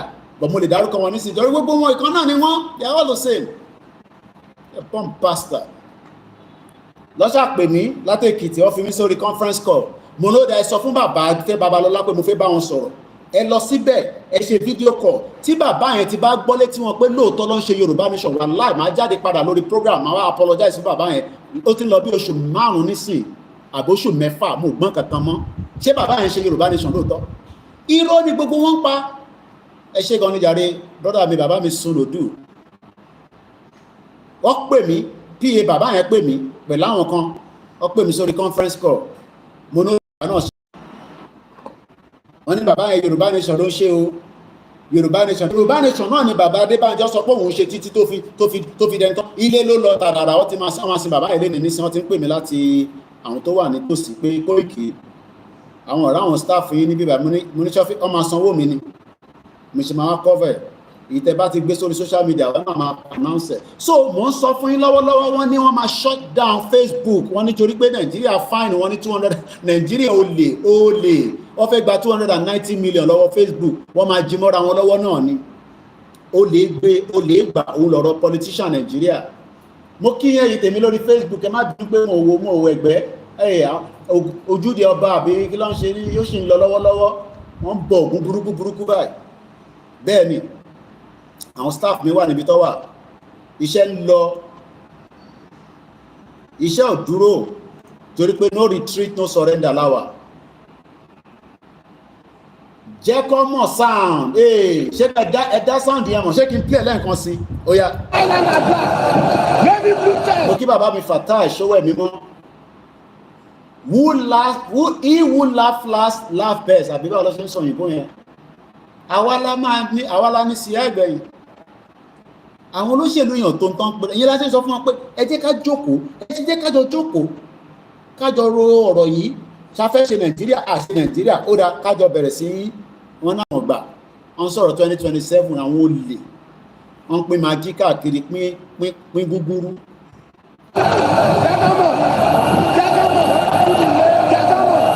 mo kí bàbá mi Kọ́lá Adams mo kí gbogbo ibi tí ẹ ti ń wò mí káàkiri gbogbo ilẹ̀ Yorùbá pé ẹ káàbọ̀ sórí ìkànnì wa lẹ́ẹ̀kan sí Yorùbá Nation no retreat no surrender mo kí ẹ̀yin tèmi lórí Instagram mo kí gbogbo ẹ̀yin tẹ́ wà ní Kuwait mo kí Princess mo kí ẹ̀yin tẹ́ wà ní Arab Emirates mo kí Àṣàbé mo kí Aládé Shakiru mo kí gbogbo ilẹ̀ nǹkan sí o.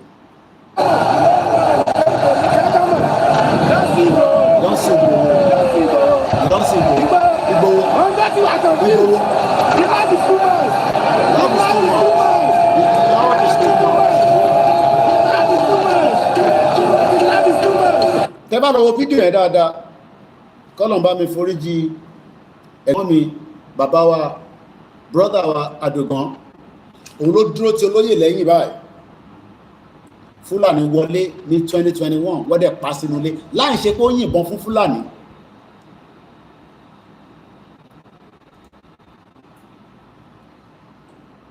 àbúrò pé ìbọn nìkan ló fi pa ní náà ọmọ Yorùbá tó dira dáadáa ni bọ̀ ẹ jẹ́ ká ra fi sílẹ̀ bẹ́ẹ̀ kọ́lọ̀n foríjì àti Alhaji Fatai.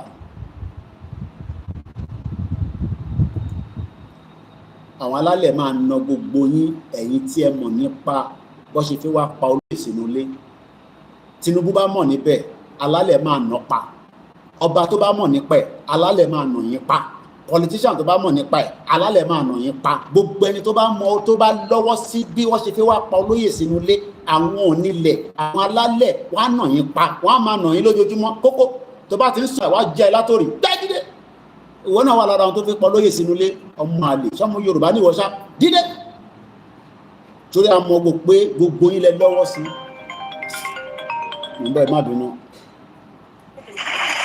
Hello, princess. How are you? You're right? I'm good. Laturibo, what happened? Well, I just thought I was looking, for the housing. Yeah. Yeah. Okay. 3rd of April or 3rd of May. Today is May. I'm on a program now. What happened real quick? Sebastian, my point. All right.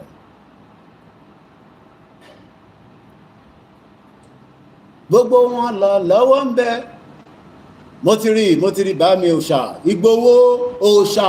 Àwa wà lórí program báyìí bá mi. Kò ní bàjẹ́ fún ẹ. A máa nífẹ̀ẹ́ kú ni mo sọ fún ẹ. Ibi tó bá ń lọ là ń lọ. Mo wà lórí ètò báyìí. Mo mọ̀ pé ń wò mí lọ́wọ́lọ́wọ́. Àwa náà mú mọ́nítọ̀ ọmọ ẹ̀ ní gbogbo bó ṣe ń lọ lọ́hùn. Ẹ kúṣẹ́, kò ní sú wa, kò ní rẹwà. Òfin mọ̀ tó lóye sẹ́ndì sí mi. Máa wá wọnú WhatsApp mi. Ṣé wàá háàkì fóònù mi? Olóyè sẹ́ndì àwọn kankan sí mi nísìnyí. Gbowó òòṣà. Àjọ lẹ̀pa bí ṣúgà ni. Mo sọ fún yín. Èmi àti Ìgbòho àjọ lẹ̀pa bí ṣúgà ni. Kò ní bàjẹ́ fún láíláí níbi tó wà ní Germany. Kí mi kan sáré lọ kí ní Germany ni. Bọ̀tà bá tún náà fi lọ Germany. Ṣáà tá àjẹ́ sí ìrówó ta fi ra gbogbo ta fi rà láti máa lọ ra tíkẹ́ẹ̀tì lọ sí Germany. Má máa ra tíkẹ́ẹ̀tì Germany nísìn. Wọ́n lè ní kí lọ mú $1,000 wá. Àdẹ̀ tí ní ẹ̀ báyìí. Tí bá ní $1,000, màá yọ £500 nínú ẹ̀. Àbí $500. Màá da $500 tó kù sínú movement. Mo kí ń yàrá ìyá mi Ọmọlájà rọ. Ẹ káàbọ̀ sórí ìkànnì wa. À ń sọ̀rọ̀ nípa ẹṣẹ́ gan ni ẹlòmí ò tẹ̀ mọ́ tó ń pè ní country. Ó rò pé country ní Nàìjíríà. Country tó lè bèrè ẹ̀tọ́ ẹ nínú local government. Mo ń wo Punch newspaper. Wọ́n ní báǹkì kan MD wọ́n dárúkọ báǹkì náà wọ́n dárúkọ MD náà wọ́n lòun nìkan ó dẹ̀ swallow 80 billion.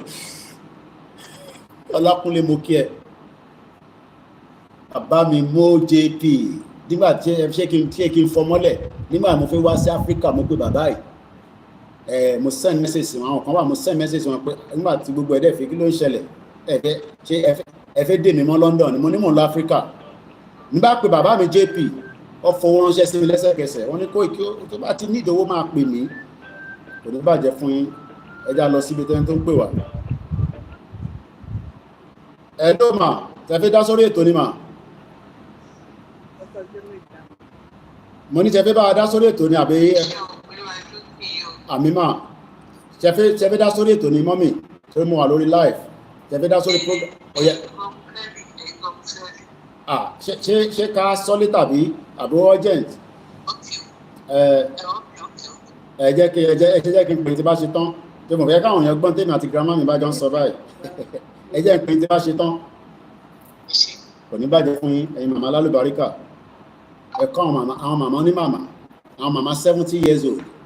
Ìyá kan pè mí lánàá àjọ sọ̀rọ̀ èmi àti grandma ní Canada. Mo ní báwọn ni wẹ́dà ní sí ní Canada. Wọ́n náà máa wọn ní pé káwọn wá máa lọ́lé àwọn náà wọ̀n lọ́lé o. Wọ́n náà máa ṣe gbogbo nǹkan fáwọn táwọn bá délé àwọn náà wọ̀n lọ́lé káwọn ṣàwánú Canada. Ṣàyí ìmájì. Báwo la gbà so tèmi náà bá tún wá dé 70 years old àbí tá a ṣe wà ní Nàìjíríà ìlú òfò ẹ̀ka náà ọ̀yá yẹn àká náà tó wà nílé àwa ń pariwo àwọn Yorùbá kan wá máa ní ẹwà ẹ̀dáṣọ à ń ṣe patí káàkiri labroad ó dà bẹ́ẹ̀ but ilé tó jẹ́ tiwa gangan kí ni báwo la ṣe fẹ́ tọ́jú ẹ̀ báwo la ṣe fẹ́ protect ẹ̀ gbogbo òlú ta jókòó sí labroad yẹn ṣáwàlá nílùú yẹn ṣé ìlú wa ni lóòótọ́ wọn níbi tíyàn bá ń gbé náà nílé but ṣé tó bá tó time tíyàn máa wálé kí ló máa wá ṣẹlẹ̀ why are we fooling ourselves? Mo kí ní nǹkan sí gbogbo èèyàn wa káàkiri ilẹ̀ Yorùbá ẹ jẹ́ ká kọ́kọ́ lọ wo kí ni ó ń ṣẹlẹ̀ láàárín ìjọba Tinubu àti Facebook tó ń pè ní Mark dẹ̀ wá sí Nàìjíríà mo wá ṣẹ̀rí pé kó má jẹ́ pé nǹkan tó torí ẹ̀ wá Nàìjíríà nìyẹn ṣe rántí pé a rí Mark ẹni tó ní Facebook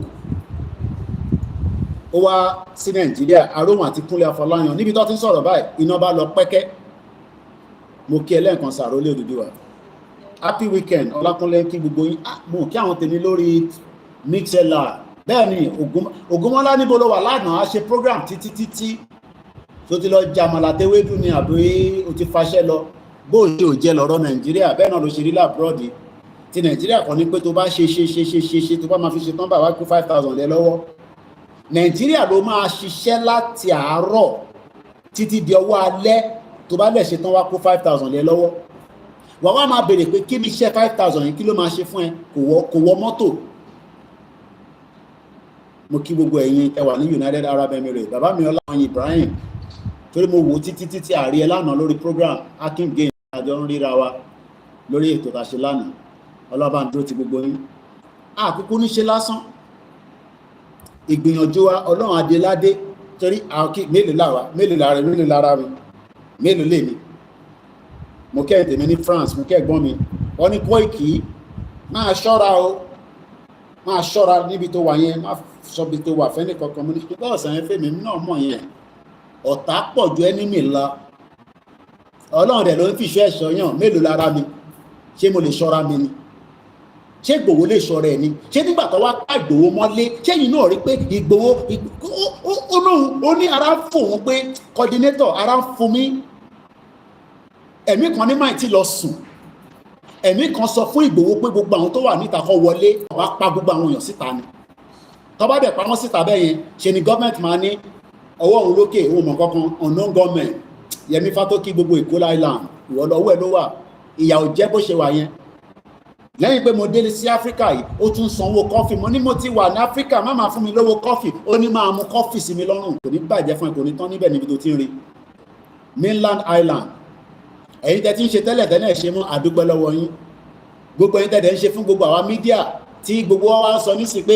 ká jáde fún rálì táwọn kan wá náwọn ọ̀gbọ̀n ẹni kọ́ pé bàbá Akíntóyè ẹni kọ́ pé Ìgbòho kọ́ confam ṣé rálì ń bọ̀ ṣé mi ni mò ń sọ pé rálì ń bọ̀ ṣé mi ni official spokesman gbogbo Yorùbá Koikimedia lèmi ń jẹ́ mo dẹ̀ jẹ́ agbẹnusọ fún olóyè Ìgbòho òòṣà ntí Ìgbòho bá ti ní ká lọ sọ síta ká dẹ̀ ti sọ tó o bá ti accept pé mi ni mo fẹ́ wá sọ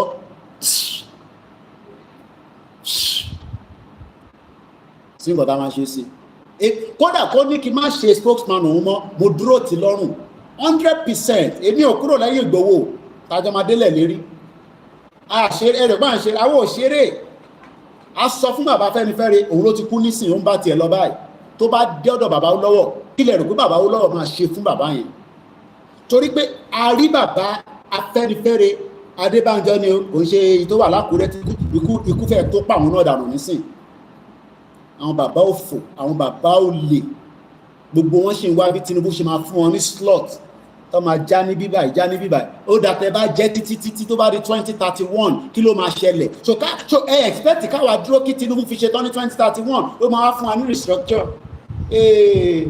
so inú wa máa wá dùn tó bá fún wa ní restructure so tí Tinubu bá accept pé ó continue ìjọba títí di 2031 tó bá wá fún wa ní restructure àwa máa jubilate káwa gẹ́gẹ́ bí Gani Adams ló ń wá state police ò dẹ̀ lè wáyé nínú Nàìjíríà nísìn so stop fooling yourself wọ́n tẹ̀ tí ní kí ẹ máa dárúkọ ẹ̀ má gbàgbé ni ẹ má bínú èèyàn mi Koiki má tó bá ń dárúkọ àwọn people wọ́n ló ń fún wọn ní reference wọ́n àwọn tó ń dárúkọ yìí àbí ẹ̀ ń wá state police ta ló máa fún yàn ní state police ṣé Tinubu ti fún rẹ̀ ní state police gbogbo Lagos state kò sí kankan tó ń ṣiṣẹ́ ń bẹ̀ bó bá ọlọ́pàá wọ̀ níbẹ̀ lóhùn ó dà ọlọ́pàá nísìn pé problem wà a máa sọ fún ẹ pé kó yanjú ẹ̀ fún rẹ ni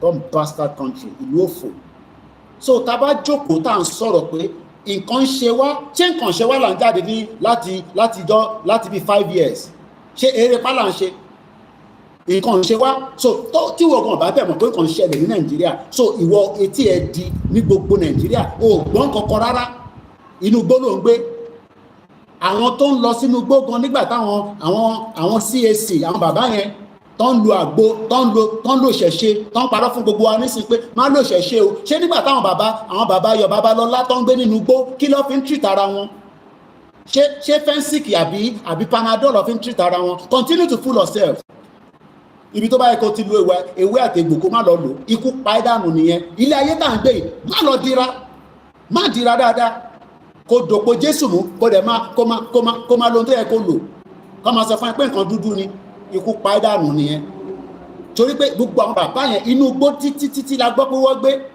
báwo ló ṣe ń treat ara wọn tí nǹkan bá ṣe wọ́n níjọ́ náà lọ́hùn. Mo kí ẹ̀gbọ́n mi Waris Jinadu a sì fẹ́ sọ̀rọ̀ nípa Facebook mo sì ń tò lọ́wọ́ díẹ̀díẹ̀ ni àkọ́kọ́ ló máa bá mi pàdé orí mi rí ó ti rí rẹ̀ ti rí mi náà nìyẹn bá mi pé program mi jọ torí Ọlọ́run. Mo kí gbogbo àwọn bloggers káàkiri gbogbo àgbáyé Ọlọ́run jẹ́ kẹ́ ríṣẹ́ ṣe nígbà bá ti jáde fún rally torí àní jẹ́ kẹ́ sọ nǹkan ayé Yorùbá nation ilẹ̀ máa sọ̀rọ̀ yìí lórí ẹ máa fún wa ní publicity tá ń bẹ̀yìn fún tẹ́ẹ̀fẹ́ fún wa ẹ máa fún wa lọ́fẹ̀ẹ́ ẹ ṣáà kí bàbá kí tó èlò aago. Mo kí gbogbo àwọn committees tó ń ṣiṣẹ́ mo kí gbogbo group pátápátá. Jagaban kí ló ń ṣẹlẹ̀ pẹ̀lú àti Facebook Jagaban kí ló ń ṣẹlẹ̀ pẹ̀lú àti Facebook ogun ọ̀tá tí ó ń ja Yorùbá ní àwọn cobbleless naira owó tó ní value tọ́ba kò sówó tó fún yàn tó jẹ́ náírà tó bá ti gbé dání báyìí tó bá ti wò báyìí tó bá ti yọ báyìí tó bá máa wò tó kù bá wá rí pé kò ní value valueless money tó bá wá rò pé àwọn IMF àwọn World Bank they have interest in us they don't have any interest. So ẹ jẹ́ ká lọ wo kí ló ṣẹlẹ̀ láàrin Facebook àti WhatsApp àti Instagram. I need the audio. I will send message to you on WhatsApp. Mama retí WhatsApp, no problem. Mo kí bàbá mi lẹ́ẹ̀kan sí Fatai ṣọwọ́ ẹ̀mí mọ́. Mo kí gbogbo ẹni tẹ́ ń bẹ ní ìlú Ìkẹjà. Àkí gbogbo ọmọ Yorùbá o. Àjọṣe wa títí tá a máa fi délẹ̀ lérí. Ẹlòmíì bí ṣe ń sọ̀rọ̀ báyìí ní sìnkò bìlí pé a máa gba Yorùbá nation. Ó kàn rò pé ṣé ẹni Ọbásanjọ́ sọ̀rọ̀ ni Ọbásanjọ́ tó ti ń kú lọ díẹ̀díẹ̀. Ṣé ẹni bá Tinubu sọ̀rọ̀ Tinubu tó ti ń kú lọ díẹ̀díẹ̀. Ṣé ṣàmàlọ́bá emir sọ̀rọ̀ Sanusi ṣàmàlọ́bá Buhari sọ̀rọ̀ King Charles ńkọ́ à ń bọ̀ lọ́ba gbogbo wọn sọ̀rọ̀ ṣùgbọ́n Meta tó bá ń gbọ́ Meta ẹni tó ní Facebook WhatsApp àti Instagram ó ti wá threatening Nigeria government ó máa shut down Facebook àti Instagram ní Nigeria pé kí ló dé fine yìí ti pọ̀ jù $290 million unrealistic demand. Mo kí ìyá wa Ajé Olókun ẹ káàbọ̀ bẹ́ẹ̀ ni bàbá ọ̀bọ Ọbásanjọ́ ti gbogbo wọn pátá olè criminal ní gbogbo wọn látòkè délẹ̀ they are all criminals má jẹ́ kẹ́ni kankan fúlẹ̀ pé politician kan they are criminals. Mo kí gbogbo èèyàn wa nílé lóko òfin ràn wá lọ́wọ́ ẹ fi fún wa lówó ni ẹ fi fàdúrà ránṣẹ́ sí wa ní ẹ mọ̀ bẹ́ ṣe máa ṣe ẹ ṣàkàn sí wa à ṣàlàyé fún yín.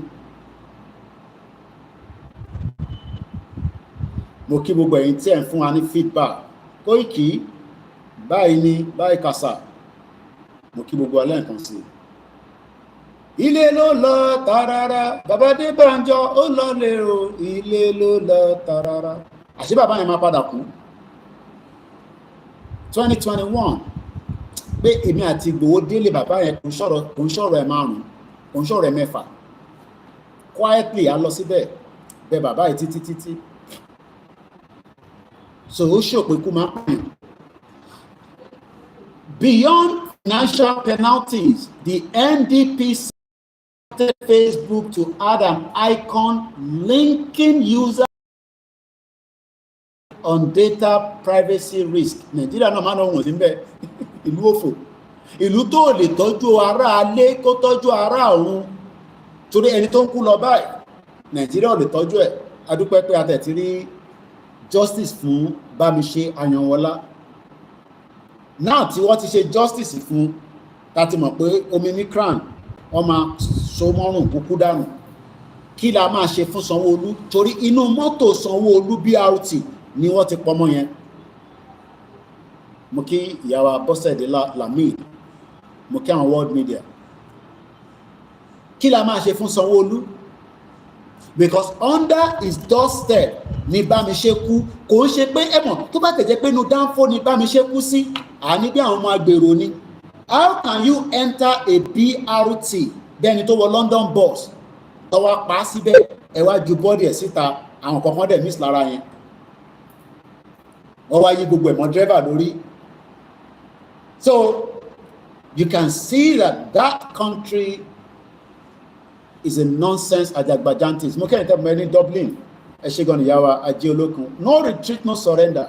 ṣẹ́rẹ́nu yìí ẹnu tẹ́ àkọ́kọ́ fi àfiwá rough tó bá wá dé stage kan àwa gbẹ́nu yẹn sílẹ̀ àwa lo bọ̀ṣẹ́ ẹlẹ́nu tẹ́ rí ẹnu yìí a máa wá rough a fi destroy gbogbo yín lórí social media yìí a máa bà yé yín jẹ́ lórí ẹ̀mí. sórí àwọn ọmọ yín tẹ́ bí yẹn wọ́n á máa béèrè pé dad kí what's going on this Koikimedia mo ní tó bá bí Ṣèyí Tinubu dá kó jẹ́ kájọ pàdé ní lọ́nà kájọ jẹ̀ṣẹ̀ mo challenge ẹ̀ máa ná ká yé ìbàjẹ́ òun náà ni kò ní tó bẹ́ẹ̀ idiot all over the place. Mama retí kọ́lẹ̀ Amauche location confusion location olè. Metal has warned it may shut down Facebook and Instagram services in Nigeria due to mounting fines and what it described as unrealistic regulatory requirements imposed by the Nigerian authority. Gbogbo tí kò possible ní Nigeria máa ronú lé lórí.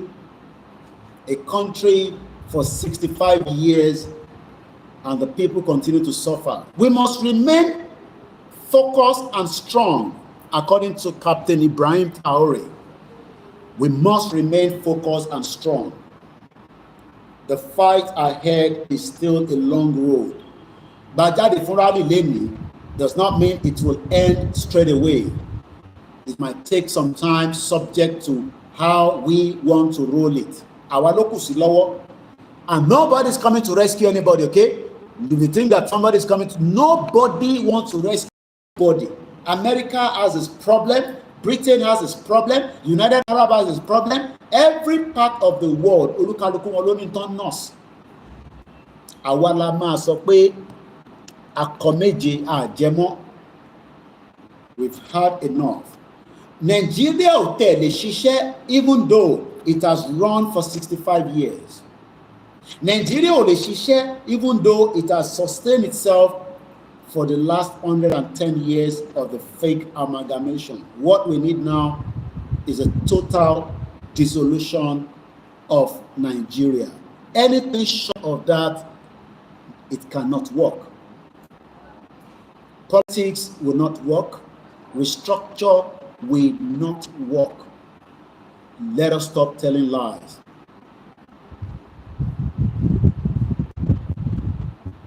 We have had a lot of endurance of Nigeria. Let us now do everything. Eshigoni, as your comment keep coming, I'll pick it up later. Moki Babami Ashabe. Let's allow this country to dissolve. But a lot of people don't want Nigeria to dissolve. I cannot read it now because I am using that phone to stream as well. I'm using the phone on Instagram. So I will pick it up.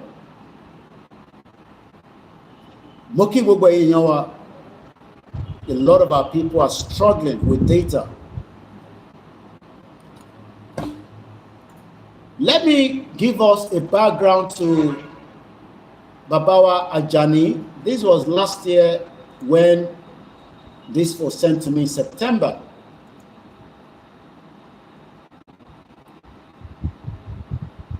Don't be fooled.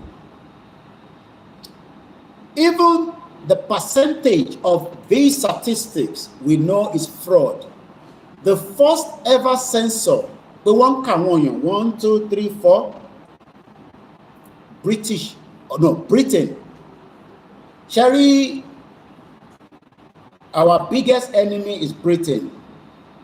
They know it. I live with them. I am not scared of them. I've lived there for 27 years. So even if they say fuck off, I'll tell them fuck off as well. and they can't do jack shit, even with all I say to them. Even with every act, it is not accusation. The fact is that Britain is behind the biggest obstacle that we are facing today as Nigerians. If they have left us alone, as they met us, even if things are not perfect in Yoruba land, not perfect in Igbo land, not perfect in Hausa, at least we will have our own identity and our culture and our language. Olori Buruku, Britain, destroy it. King Charles is doing the same step like his late mother. Inti ya esegbeyin lòun náà gbé dání sọ́wọ́ yìí. So tó bá rò pé ọba tí ó wà ní ìlú òyìnbó tó ń pè ní King Charles, inti ya ẹ ṣe lòun náà máa ṣe, tá a bá destroy Nigeria, á tún gbé fún ọmọ rẹ̀ tó ń pè ní Prince William. Ìyá dẹ̀ máa jẹ gbogbo wa ni. Mo kí bàbá mi Sam Ajayi, ẹ ṣé gan ni sà. Ìyá mi Sarah Ajayi, ẹ má bínú mà. Tó bá ń takò pé ká má lọ, á jẹ́ pé o sì fẹ́ jẹ́ kí àṣẹ máa wá láti Buckingham Palace sí ilẹ̀ Yorùbá nìyẹn. Ṣé àwọn ló ní ilẹ̀ yẹn ni? Ṣé Britain ló ní ilẹ̀ Yorùbá? Ìbéèrè tí mò ń bí ẹ kò tí pọ̀ jù. Ṣé Britain ló ní ilẹ̀ Yorùbá? Dá mi lóhùn nínú comment section. Ṣé Britain ló ní ilẹ̀ Yorùbá? Ṣé nígbà tí ilẹ̀ yẹn máa wá sáyé, ṣé wọ́n sọ fún wa pé nínú ìtàn pé Britain ní? Why then do we want to save that rubbish name to Nigeria? The more tá bá keep Nigeria, the more ni inú Britain á máa dùn. Monarchy system wọn máa dùn. Yes, àwọn làwọn jẹ gàba lórí wa. Ẹ jẹ́ ká destroy ìlú òfò. Kò ń ṣe pé ká destroy ilẹ̀ Yorùbá ni mò ń sọ. Ẹ má ṣì mí gbọ́. We are not burning anything down. We are not destroying anything. But we will destroy that name. Ẹ gbọ́ orúkọ yẹn mọ́ láyé àtọ̀run. Torí orúkọ lórí burúkú ní Nàìjíríà. Orúkọ òfò ni àdánwò burúkú lórúkọ yẹn.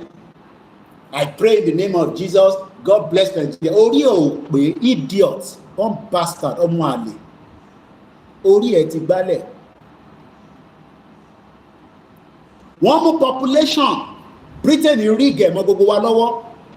Ẹ wo statistics mo fẹ́ kà síta yìí. And tell me, how true can this be?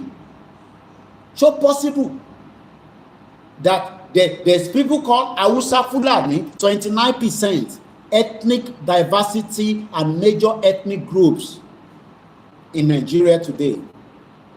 Hausa Fulani, there's nothing called Hausa Fulani. Hausa is different from Fulani. Fulani are the ones don't power, don't bá àwọn ìyá tó ti wọ monopause. Don't gba 10 million. Did you see the video I posted? Wọ́n gba 10 million lọ́nà àwọn ọmọ Igbo náà. Wọ́n tún ní kọ́kọ́ bọ́ǹfìtà wá, kọ́kọ́ mílíkì wá, kọ́gbó oúnjẹ dání wá. 10 million. Kí ló ń fi 10 million yẹn ṣe? Wá tún ra more weapon. Wá tún ṣe sí dọ́là. Wá pẹ̀ sí náírà account wọn. Wọ́n fi owó wa wọ́n fi terrorize wa. Àwa ní jẹ́ ká dábì kẹjá kíkiri lórí Koiki náà. Tinubu ń ṣiṣẹ́ lọ́wọ́, ọmọlódù ọdẹ, Jaba 2027, ẹ̀rẹ́ òní olè. Èyí tó ṣe kí ni result ẹ̀ fún yín nísìn? Gbogbo ẹ̀yin tẹ́ wà ní UK tẹ́ endorse ti ń bẹ̀rẹ̀ kójú tì yín, ẹ lè gbójú jáde mọ́, ẹlòmíì ò lè wálé. Tó bá wálé Fúlàní máa gé orí ẹ. Bẹ́ẹ̀ ni YSDM, mo ti ṣàlàyé ẹ̀ fún yín, ẹ lọ program ṣe lóru èmi. Another one là ń bá lọ ẹ̀. Ìyá mi bí ó tí a mọ̀ pé báwo ni weekend. Mo kí gbogbo ẹ̀yin nurse, ẹ̀yin carers, iṣẹ́ ló ń ṣe nílùú òyìnbó back to back. Mo kí yẹn bá ń kí àwọn dádì. Mo kí gbogbo ẹ̀yin ọmọ Oòduà káàkiri àtẹ̀ntẹ̀ ń bẹ nílẹ̀ Yorùbá. Ẹlòmíì ó ti jẹ bisikíìtì ti pẹ́. Tó bá ní dáadáa wọ́n ti bisikíìtì kọ́ bisikíìtì ní. Basic things of fear jẹ everybody. kémi tó kúrò Nàìjíríà ní 1998 ni mo ti grandma mi ò tó bẹ́ẹ̀ kó ra bọ́tà tó ń ṣe anchor fún grandma mi kó tó kú kí n tó kúrò Nàìjíríà ní 1998 from 95 ni mo fi gbé ní ọ̀dọ̀ grandma for 3 years anchor butter níyà ẹ̀ máa ń jẹ kò jẹ butter mi rí grandma mi ò jẹ butter mi rí a máa lọ rà ní Leventis anchor butter la máa lọ rà fún tó bá gbé butter mi rí a máa bèrè pé ibo ló ti ra ilé torí ó mọ value èyí tóun fẹ́ jẹ sẹ́nu ìyàn mélòó ló rí anchor butter jẹ ẹ tí jẹ òróró gan sef ẹ tí jẹ epo gan nísìnyí tí a bá máa tẹ́po sórí ògùn nísìnyí wọ́n manage ẹ̀ ni níbi tí ìyà yẹn dé sí ilẹ̀ Yorùbá ìṣẹ̀ṣe gan mọ̀ pé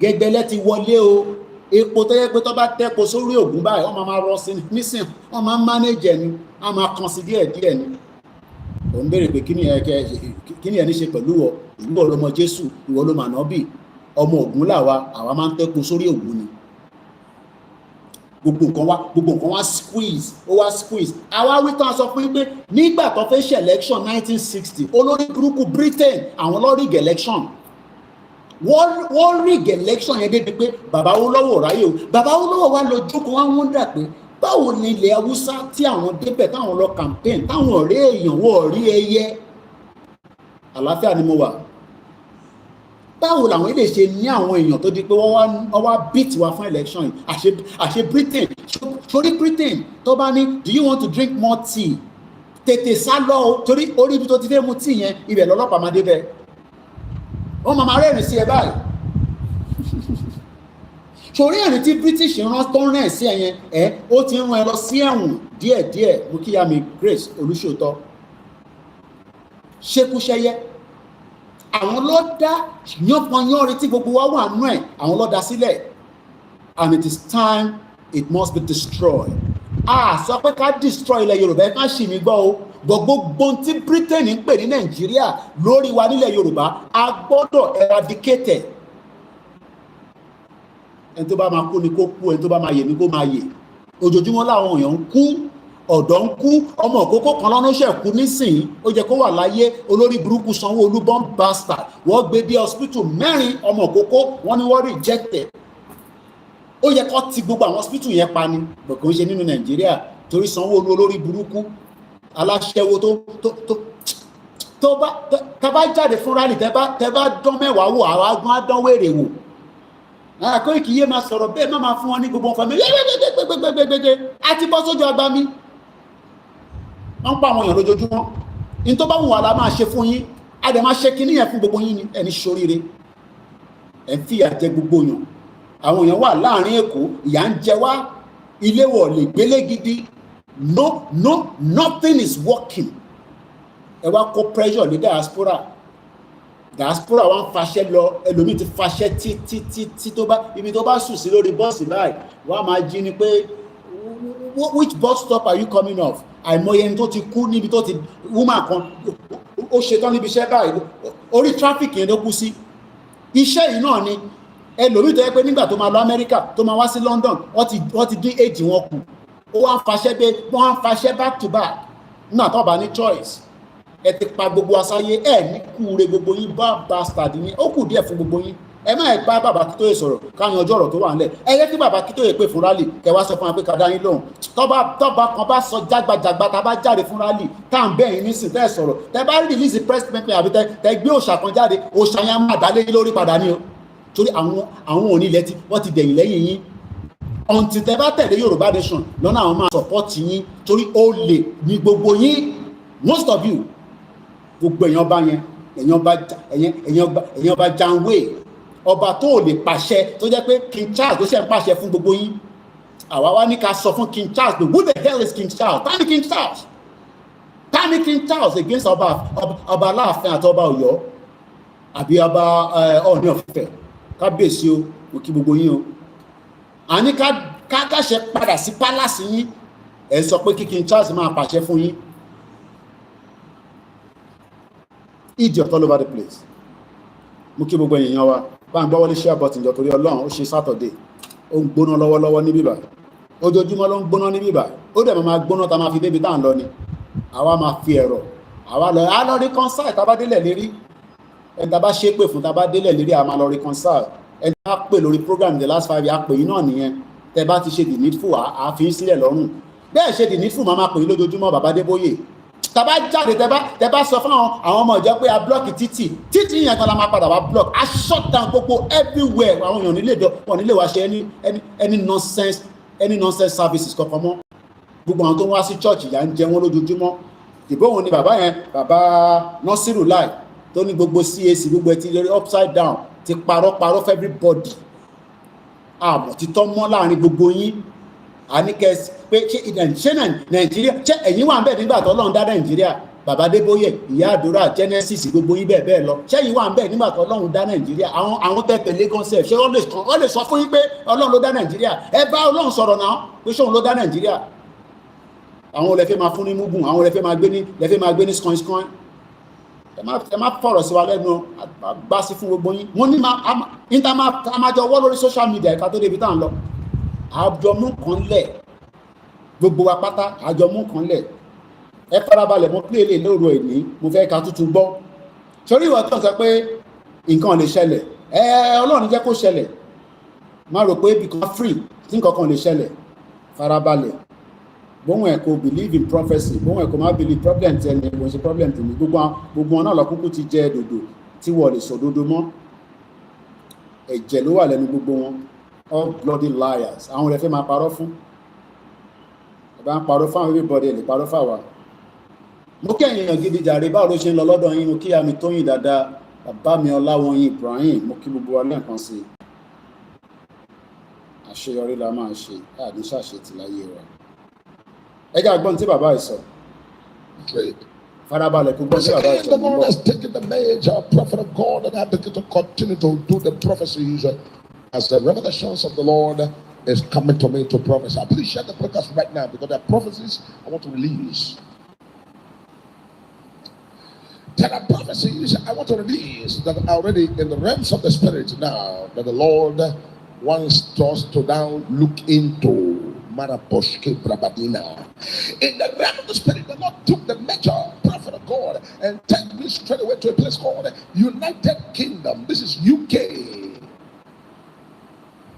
And as I see myself in the realm of the spirit to UK straight away, the Lord said that is what's called a crisis coming. Maradam Broko Fruda, Fruta Skita Broko Potter.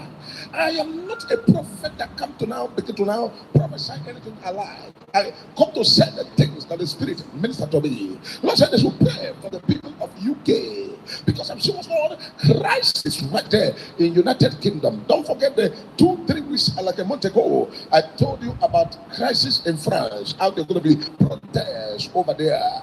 And you saw how the people, the French people, begin to now protested and begin to protest everywhere. Don't forget, it was a prophecy I did online like this. Because I am seeing in the realm of the spirit where the people called the people of United Kingdom, especially UK, called British people protesting, and they are having what's called a crisis. And I begin to ask the Lord, what's the meaning of this crisis? Because this was called whoever is holding what belongs to a child and lift it up and refuse to give to the child, that hand will wither one day, and what belongs to the child will be given to the child. The Lord said the people of UK, talking about British, should repent and give their life to Christ. Wọ́n ní repent, pastor. Wọ́n ní repent. Bàbá tó ń sọ̀rọ̀ nílé ìtẹ́ ìbámu tó ń sọ̀rọ̀. Hold all this while in the name of they no repent, pastor. Britain will never repent for the crime against indigenous people. Kò sí nǹkan tó cost wọn, but ìyẹ́ ẹ̀ ó ti sọ fún pé má tí ì jẹ́ kí àwọn Yorùbá lọ o. Yorùbá mọ̀ ń parọ́. Ìyá ọba tó kú ó ti sọ fọ́mù ẹ̀ pé má tú wọn lẹ̀ o. Tó bá lè jà fúnra wọn tó lọ déédéé bó dẹ̀ wọ́n kọ́ máa ṣe mùgùmùgùn. Èmi dẹ̀ máa bá kí ṣe mùgùmùgùn, Ọlọ́run jẹ́ ká ṣe mùgùmùgùn, Ọlọ́run ṣe wá ní ọ̀dẹ̀, Ọlọ́run ṣe wá ní arọ, Ọlọ́run ṣe wá ní ẹni tí kò ní làákàyè pé ẹ̀tọ́ tá à ń béèrè fún ẹ̀ ká má jàdélẹ̀ fún tán, ká má bẹ̀rù. Ẹ ń bọ̀ wá pa wá o, Koiki o, ilé dàwó pa àwọn èèyàn ní 2 weeks ago ní Berga nílùú Èkó ṣé wọ́n máa níwọ̀n ọmọ pé léyìn máa dàwó wọ́n mọ̀ náà. Kí ló máa ṣe tó bá fi ṣẹlẹ̀ ní kó ṣẹlẹ̀ ẹ yé máa bẹ̀rù ibẹ̀ ẹlòmíì gan ìbẹ̀rù yẹn àní bàbá Awólọ́wọ̀ mú mọ̀ pé lórí burúkú ní Britain because bàbá Awólọ́wọ̀ wọ́n dà pé kí ló ṣẹlẹ̀ àwọn làwọn win election ní 1959 Britain rígẹ̀ fáwọn àwọn Fúlàní ọwọ́ ń pè wọ́n ní Haúsá Fúlàní nísìnyí la ṣe wàá mọ̀ náà pé kò sí nǹkan kan tó ń jẹ́ Hausa Fulani. What's the meaning of Hausa Fulani? Hausa is different from Fulani. Mọ̀ tẹ́lẹ̀. Kò sẹ́ni tó mọ̀ tẹ́lẹ̀. So when you are now hearing that out of the population percentage, Hausa Fulani is 29%, Igbo is 18%, Kanuri is 4%, Tiv is 2.5%, Yoruba is 21%, Ijaw is 10%, Ibibo is 3.5%, and the others are 12%. And you now put all these people together inside one fake entity called Nigeria, and you expect it to work. And you think Tinubu cares about the Igbo, cares about the Ibibo. It will just be telling lies, just like any other politicians. And this is why how can you join all these people and call them a country and expect it to function and work properly? Both okay, brother. Me. There is no land called Nigeria. Okay. There is no language called Nigeria. There are no people called Nigerians. We are only deceiving ourselves. We are not Nigerian. Okay, where is Nigeria? Where is the land called Nigeria? What is the Nigerian language? We are nations that had so been. What are the nations? Okay, brother. Me, Elo76 on Instagram. What are the nations? Hausa is a nation. Igbo is a nation. Kanuri is a nation. Tiv is a nation. Yoruba is a nation. Ijaw is a nation. Ibibo is a nation. So already there are 7 nations. You now bring all these nations, you've put them together. Abi, hey, as you they look at me too, they look at you. And you now expect the Igbo to appreciate Tinubu, the drug baron, as they call him all the time. If we are having our own country, if they call Tinubu drug baron, we will know whether it is true, because we will not put a drug baron to become our president in the first place. You now expect Yoruba people not to call Igbo out and say, how can you say you own Lagos? From where to where? Does this place look like yours? You now expect Hausa to love Fulani after Fulani killed every empire in the north. How do you expect this country to function? No, okay, I don't know. Come and tell me, how do you expect this country to run? So we can remain in this country, and we are trying to now work out. So what we are doing is that we are trying to work out how Nigeria is going to work. So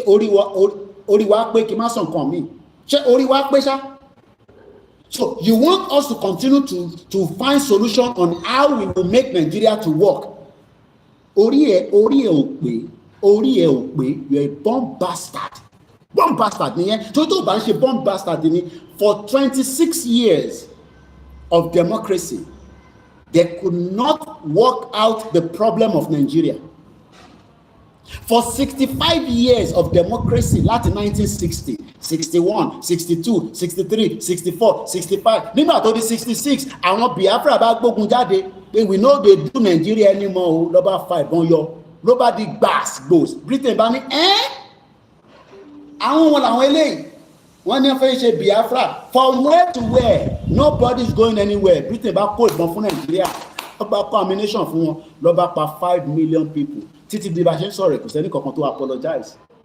Àwọn the same people olórí burúkú àwọn Igbo kankan tí wọ́n tó yẹ kán máa support Biafra olórí burúkú wọn, they are not ready to go. Kò í ṣe gbogbo wọn lọ́fẹ́ lọ. The wish of an Igbo man is make Peter Obi will be the president. And look, if you like, go and do juju. You know you too, you not get juju. Peter Obi can never be the president. Go Biafra and leave Nigeria alone, because you will die trying to be a Nigeria, because Yoruba people will never love you. It's a fact. I marry a Yoruba woman. Davido, Epononko fún Shema, ó ṣe ra mọ́tò fún. God bless Shema. Enjoy Davido. Davido fúnra rẹ̀ bàbá Davido fúnra rẹ̀ ó gbalẹ̀ ó jalè owó ni. Ẹ bá ń bí bàbá Davido ń bolo ti rówó. Ó lè sọ fún yín. Níbo ni bàbá Davido ti rówó? Tí bàbá tiẹ̀ náà bá jalè tó bá rí owó, you will be a superstar. Superstar ló lè ní wọ́n. Níbo ni bàbá ẹ̀ ti rówó? Criminals all over the place. Ṣèyí Tinubu ó gbé ọmọ Igbo dání sọ́wọ́, no problem. Let everybody go their separate ways, and if you like, marry whoever you want to marry. Àìmọye Yorùbá ló fẹ́ òyìnbó ní UK tèmi ń gbé mú àwọn tó jẹ́ pé àwọn ọ̀rẹ́ mi gidi òyìnbó lọ bímọ fún, kò ń ṣe méjì kò ń ṣe mẹ́ta. Koiki tá a bá gba Yorùbá nation kí ló máa ṣẹlẹ̀ sí ọmọ Igbo tí mo fẹ́? Orí ò pé màá torí ìyẹn kí n má gba Yorùbá nation. Bomb bastard kò ní da fún mọ̀ sí mi ti rí kí n má ṣe pé mi. Idiot all over the place, asking stupid questions as if people don't marry white people in Europe. You marry any German citizen, you go through the test. You will do German test before they give you the German passport. You will do their test in German, not in English. Idiot. You marry a Yoruba person, you will do a Yoruba test before we give you a Yoruba passport. Immigration issue làwọn yẹn. Mo ní bíbá ló ti máa kọ́gbọ́n bíbá sórí platform ló ti máa kọ́gbọ́n lórí ẹ̀ máa pé Koiki, what happened to that my friend? We have been friends forever. I now decide to do shuku. We can't give back. She's an Igbo woman. Yes, there's nothing wrong in that. Immigration will deal with that. So because of that now, we will remain Yoruba inside Nigeria. Orí òpè, idiot all over the place. Do you know how many Nigerians are marrying white people for papers? And they will have to do tests before they give them their passport. Mostly in Germany and in UK, at least I know. Kódà in UK, how can UK, criminal country, we tell Yoruba people that speak English better than their children, that you need to go and do English test before they give you. Crime against Yoruba people. So òyìnbó tó ń sọ nínú Nàìjíríà yẹn tó bá ráyè wọ UK tó bá lọ dó tó ẹ bá bínú fún language tí mo lò tó bá lọ fẹ́ ọmọ wọn ó máa ṣe exam life in UK ló ń pè. You will do life in Yoruba land before we give you our passport. Idiot all over the place. Nígbà tẹ́ ẹ̀ jáde níta tẹ́ ẹ̀ mọ bí nǹkan ṣe ń lọ tẹ́ ẹ pé wọ́n ti gbé yín sínú inú kòkò dúdú wọ́n á dè yín mọ́lẹ̀ àwa ní ká open up ká lè lọ sí space. Wọ́n tẹ̀ sọ pé nǹkan kan máa jábọ́ ọlọ́mà tẹ̀ kó jábọ́ sílẹ̀ Yorùbá o ibi tó wà máa jábọ́ sí kó jábọ́ sọ́nà Canada irọ́ kó máa jábọ́ sọ́nà Canada àwọn tó ń fún mi lówó wà ní Canada bọ̀wọ́ dárúkọ Canada o. You think I'm making this up? Màá mú story yẹn jáde fún yín nísìn ebi tẹ́ mi bá sọ níbí báyìí kò ń ṣe fake. The weight of the spacecraft on board is about 500 kg with a speed of 200 and something kilometers. Ibi tó bá jábọ́ sí orí ẹni tó bá fọ́ sí gbága ó lọ nìyẹn àwọn ò lọ nìyẹn. Wọ́n ń bọ̀ ó máa dé náà the 10th of May máa gbàdúrà kó máa ní dárúkọ ìlú tó ń bọ̀ sí ìlú méjì kan ni mo mọ̀ kan ló máa jábọ́ sí. Nàìjíríà sí níbẹ̀ ilẹ̀ Yorùbá sí níbẹ̀ o rò pé mò ń ṣeré ni wọ́n sọ fún ẹ pé international platform ní bíbáyìí gbogbo news tó ń lọ lágbàáyé ni máa ń monitor 500 kg. How many people have saw that news? Mo kéyìn yẹn wà wọ́n ní Hausa Fulani is more percentage than the Igbo people and the Yoruba people in Nigeria. Fraud. That is what Britain created. Together to live in one pathetic country. It is a one pathetic country. You know what the meaning of pathetic? You think Tinubu cares whether there's electricity, whether your life is working, whether your life. Can you call it Tinubu pẹ̀lú yín tí?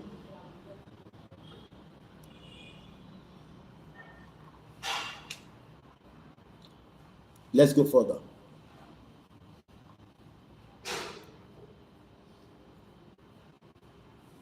Looking at the undisputed map as presented, there should be more electoral constituency in the south of Nigeria than in the north, but this is not the case. Let me take you to 19. Sorry, ibi to jókòó sí máa mú pen and paper mo ti sọ fún yín ti pẹ́ tá bá ń sọ̀rọ̀ wa máa jot nǹkan down lecture room ní bíbá. Torí àwọn nǹkan tó máa gbọ́ in tó gbọ́ rí a máa wonder pé adájọ́ tí local government ní ò ṣiṣẹ́ kò lè ṣiṣẹ́. In 1959, the northern part of Nigeria had 168 constituencies. In 1959, fraud. Nigeria, fraud. 1959, before your fraudulent election that led to the fake independence. So when I tell you we are not an independent, shut up. We are independent country. We are independent country. I know when we got independent, it was 1960, Umugo. King Charles controls your territory and kings. Let all your kings across Nigeria come and tell us that they are not under the monarchy system in Britain. They can't. In 1959, the northern part of Nigeria had 168 constituencies. How? Láti bó síbò. From where to where? How did they make up that numbers? Àwọn olóńgbé níbẹ̀. Because we know that it is still a desert up north. Kò sómi níbẹ̀. Wọ́n lómi. But the average stupid Yoruba man and woman still wants to defend this nonsense country called Nigeria.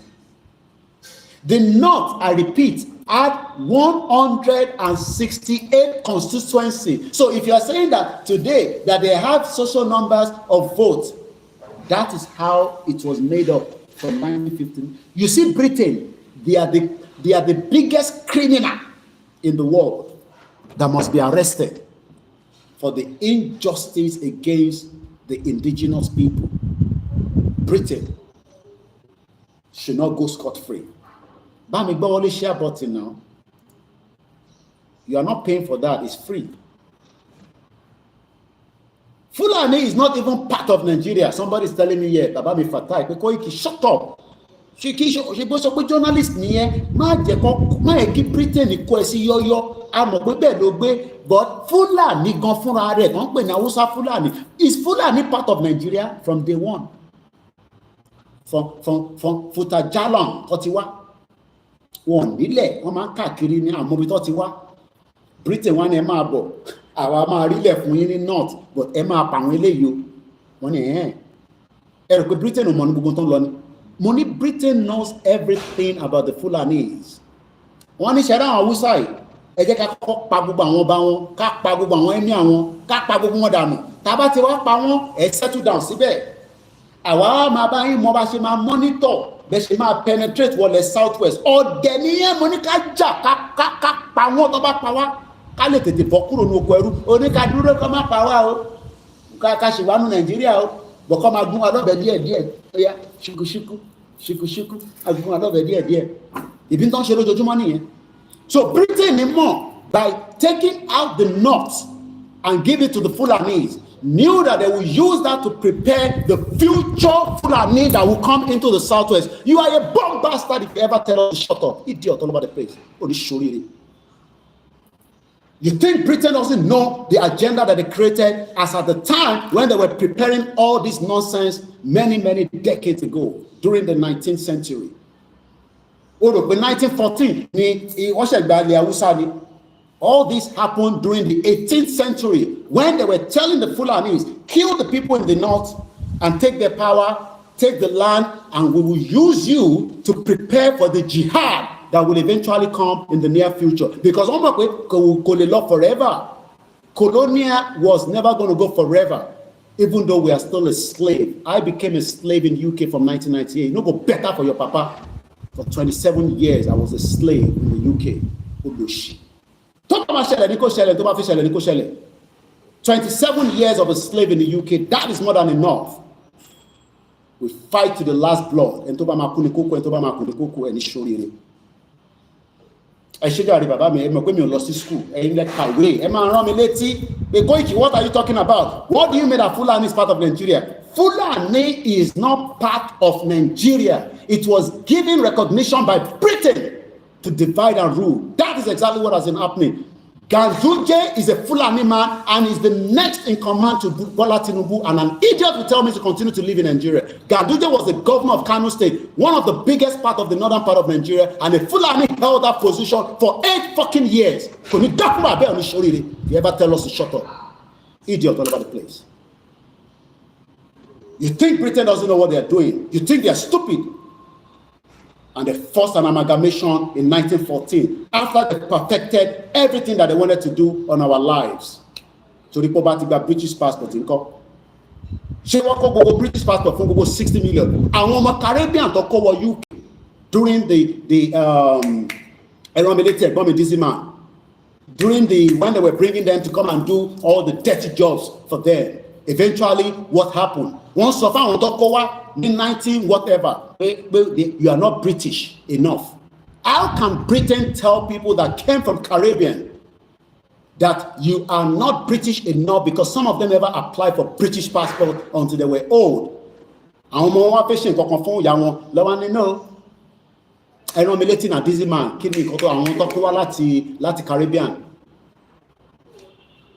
Idiot all over the place. Ìwọ tó jáde nínú Nigeria ó fẹ́ deal pẹ̀lú ẹni tó gbé nínú UK for 27 years. Bàbá ẹ̀ jáde nínú UK ni. Ó dé UK rí ni. Ṣé gold rush ni kò ṣe gold rush. Orúkọ tó ń pè kọ́ ni Windrush. Idiot all over the place. I lived in the system for 27 fucking years and I knew exactly how people that came from Caribbean were dealt with for many years. They could not even, some of them were confused. But my mom has been living here for 50 years. She did not even travel. Want to know, your mom is not a British citizen. And the children started getting confused. These are not even the children. These are grandchildren. I can pull it up from Google and see how many people's life was destroyed. Elomi commit suicide. What the fuck is going on? You brought us to this country. We worked hard to get this country going, and you are telling us after our old age that we do not have access to the health care. And you bastard Yoruba man will tell me to shut up. Idiot all over the place. My mom has been traveling before I was born in 1970. Idiot all over the place. Eshegoni, the Windrush family. You cry when you hear the stories of the Windrush. What the fuck? Why did better Yoruba nation? You think why the Caribbeans are fighting Britain every now and then and say, try any nonsense with Taure, we will destroy everywhere. The war will probably start in Britain. Britain, they will keep me in the prison. I can fight from outside. Idiot all over the place. Told us that Fulani are part of Nigeria. That was what Britain created in that era. I'm a wicked bastard.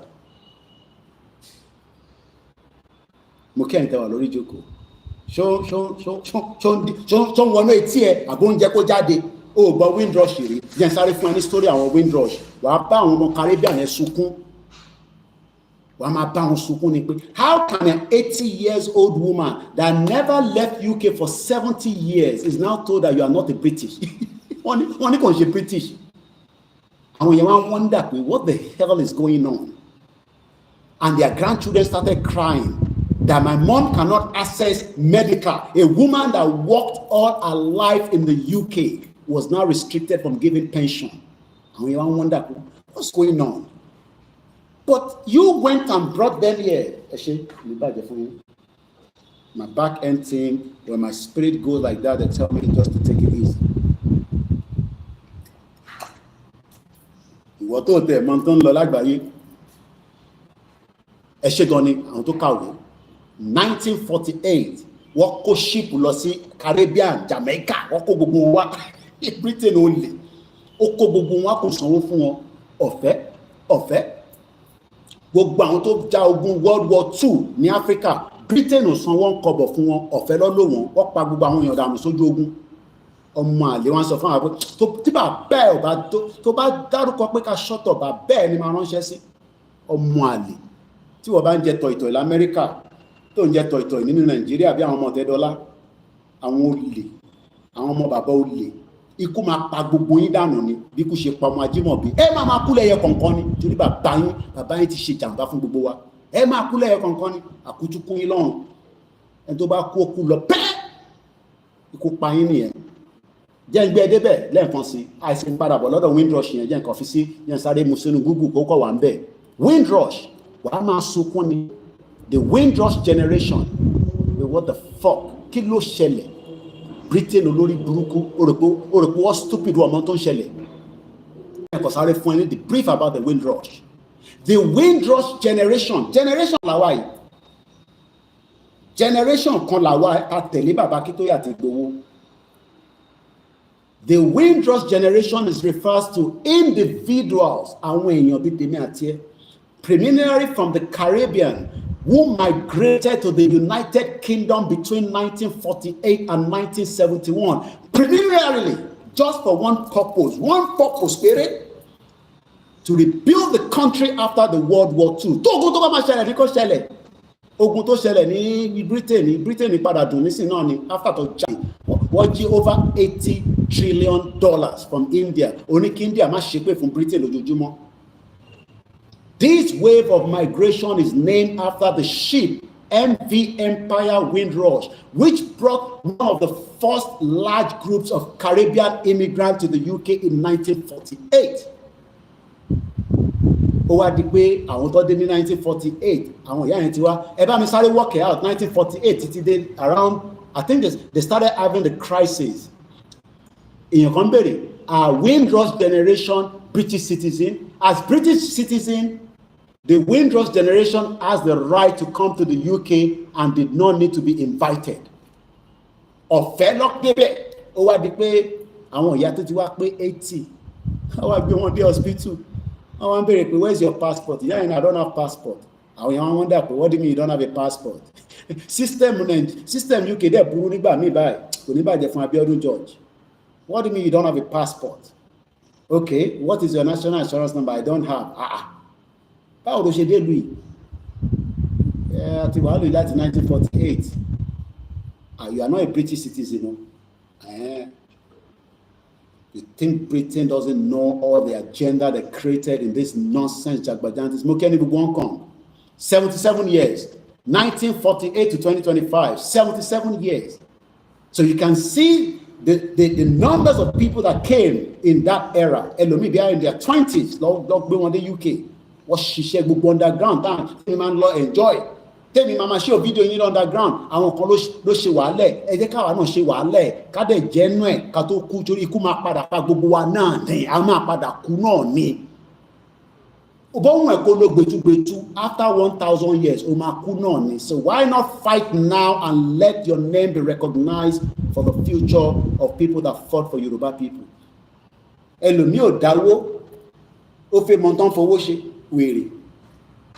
Tẹlomi láti ọ̀tá ti bẹ̀rẹ̀ movement yìí kò dáwó rí o, but ẹnu tiẹ̀ ló máa wá rọ̀, èlò láti dá sí wọn lọ́wọ́, èlò ní YSDM ló wà lọ́wọ́ wọn, àwọn wèrè, ẹ̀yin bomb bastard. Ẹ máa bọ̀ ẹni ọkùnrin ni mò ń sọ, ẹ̀yin ìyàwó ìdúrósà abroad, ọkùnrin tó bá sọ jágbàjàgbà máa bọ̀ ńlé, idiot. Tó tí wọ́n bá jẹ́ ọkùnrin tó máa bọ̀ ńlé, ẹ má ti gbòó síwájú, ẹ máa bọ̀ ńlé kájọ ṣe. Èmi wà ní lọ́wọ́lọ́wọ́ báyìí mi ò lọ́bi kankan, mo ti sọ fún bàbá Akíntóyè láàárọ̀ yìí, ẹ má kó pẹ́. Wọ́n ní kò ní pẹ́ mọ́, that's all he told me. Bí rally ò jáde mi ò lọ London padà, ó lè wá dé ọjọ́ mélòó kan kí n sáré lọ London mo ní ràdí láti lọ ni. Ọ̀rọ̀ pé ibi ṣe ń bú Britain, kí ní kan Britain, mo ti bímọ sí wọn lọ, mo ti bímọ sí wọn lọ́rùn bí àṣàlájì mi kan. A nígbà tó dé ṣokọ́ mọ wá, mo ní mo kọ́ mọ wá, èyí tó bí sí yẹn kò sí nǹkan tó máa fi ẹ́ ṣe, bẹ́ẹ̀ ni kò sí nǹkan tó máa fi mi ṣe. Ìjà kan kọ̀ wà ní ò lè jà ní Britain, wá tì mí mọ́lé. Àwọn ọjà kan wà tí bá jà nínú Áfíríkà, ìyẹn tó dùn jù.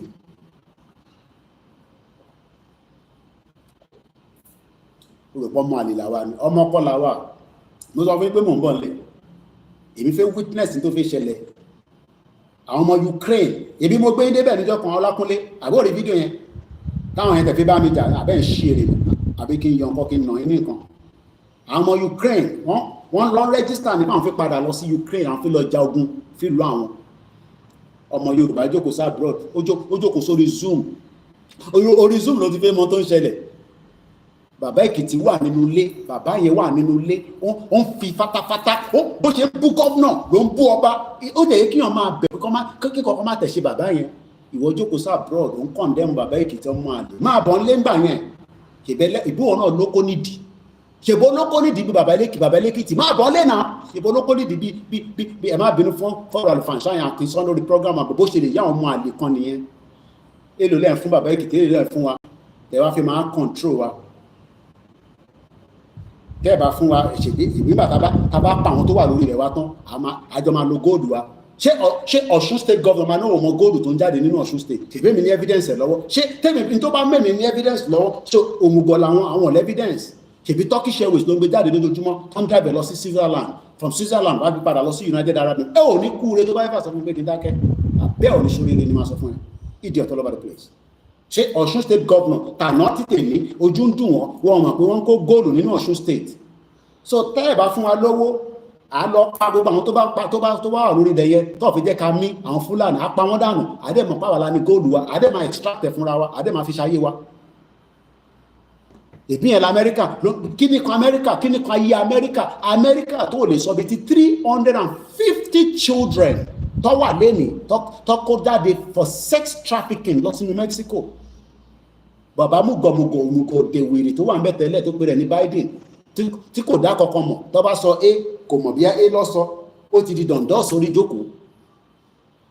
Ṣé ẹ̀gbọ́n nígbà tí mò ń sọ lánàá 350,000 Amẹ́ríkà wá ń sọ fún Burkina Faso pé ó ń fi góòlù ó fi ń protect rẹ̀ náà kò ní fi góòlù protect rẹ̀.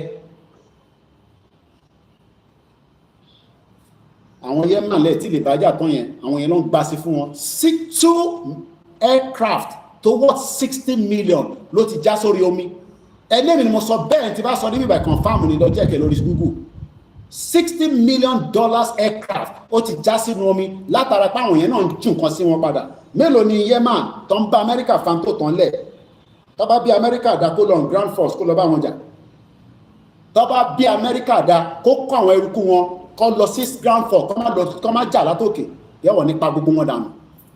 Determination ni wọ́n fi ń jà.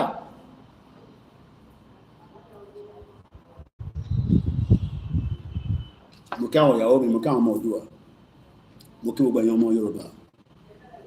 Kọ́ máa jáde fún rálì, àtẹni tó jáde, àtẹni tó fi jáde, ikú máa padà pa gbogbo wa náà ni. Ṣèkílà àkókò jáde fún ká fèsì wọn tán pé right wa ni mo ti ṣàlàyé fún yín. À ń bọ̀ padà lórí Windrush generation, story tó ń pààyàn lẹ́kún ni. Tó bá follow story yẹn, wàá máa sunkún ni.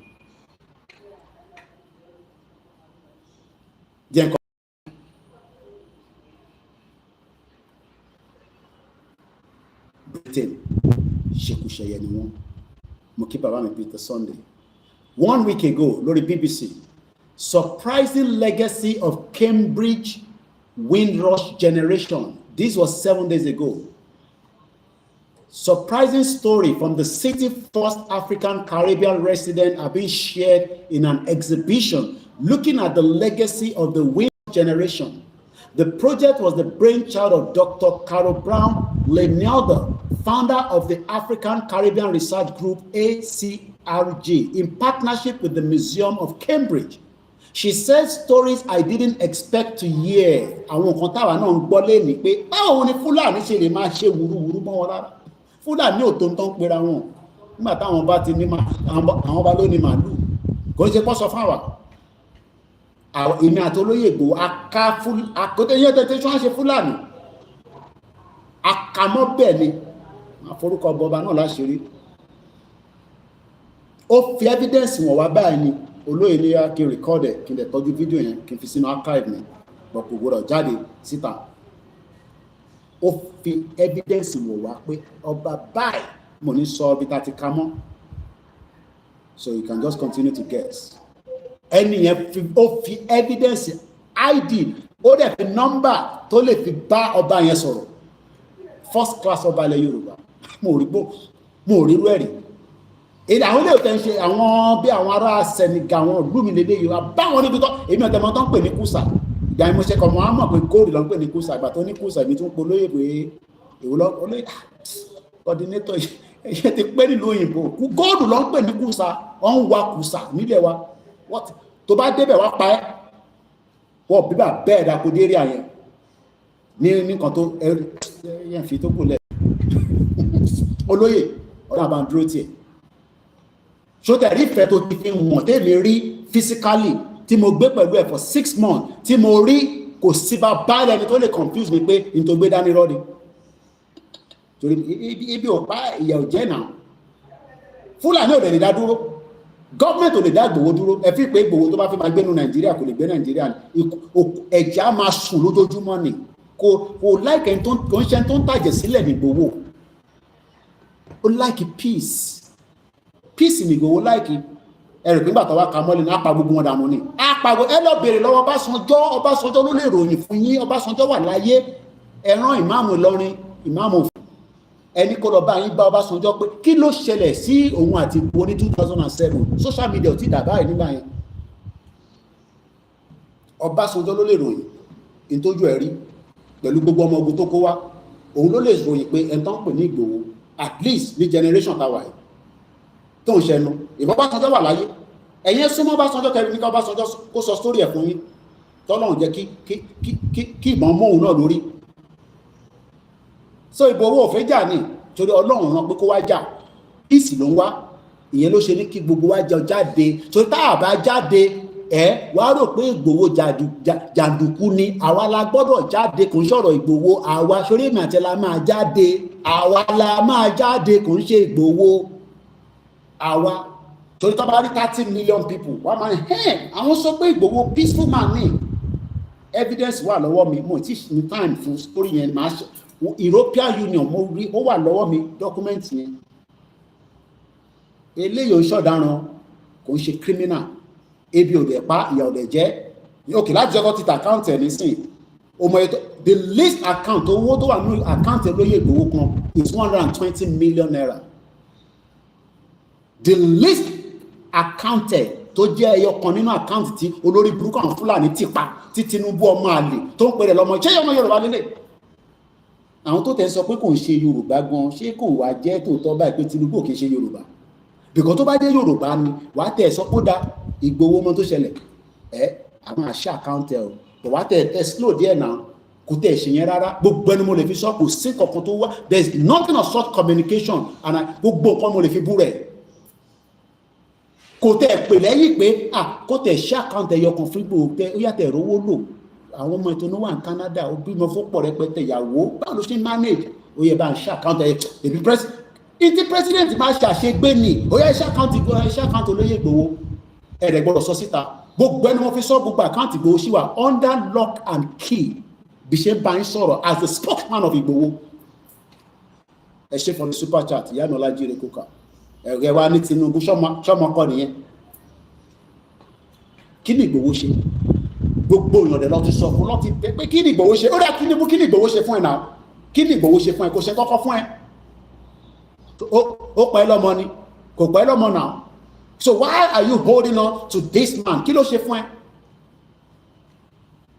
so àwa la máa wá sọ fún Tinubu pé enough is enough tó bá ti pè fún rally it's not about Ìgbòho it's about us torí nǹkan kan ò ṣe Ìgbòho ó wà ní Germany tó ń jayé orí ẹ̀ wọ́n ní terrorist ni wọ́n ní criminal ni ṣe criminal máa ń wọ London ọmọ tó ń pè London ni ó lè pa gìrì wọ́ wọ́n ń pa gìrì wọ́ London ni security bẹ̀ tight at least èmi lọ bá Ìgbòho ní more than many times ní airport bí wọ́n máa kọ́kọ́ travel ọ̀dọ̀ mi ló kọ́kọ́ wá sí London ẹ rántí tó di ṣe jẹ́ pé ìkèlè lọ kọ́kọ́ bá náà ó ní tí Muhammed ò bá lè lọ bá ó yẹ kí ànábì náà lọ bá kinní kan ìbí mi ló kọ́kọ́ wá bá London adúpẹ́ fún gbogbo ẹ̀yin tẹ́ jáde nígbà tó wá ṣe birthday ní London so it's not about Ìgbòho fún rally àtàbárí Ìgbòho àníjáde tó bá ti ní ká jáde ká fọ́n sí gbòòrò látẹ̀ kọ́kọ́ jẹ́ kí Ìgbòho mọ̀ pé yes already ebi ò pa Ìgbòho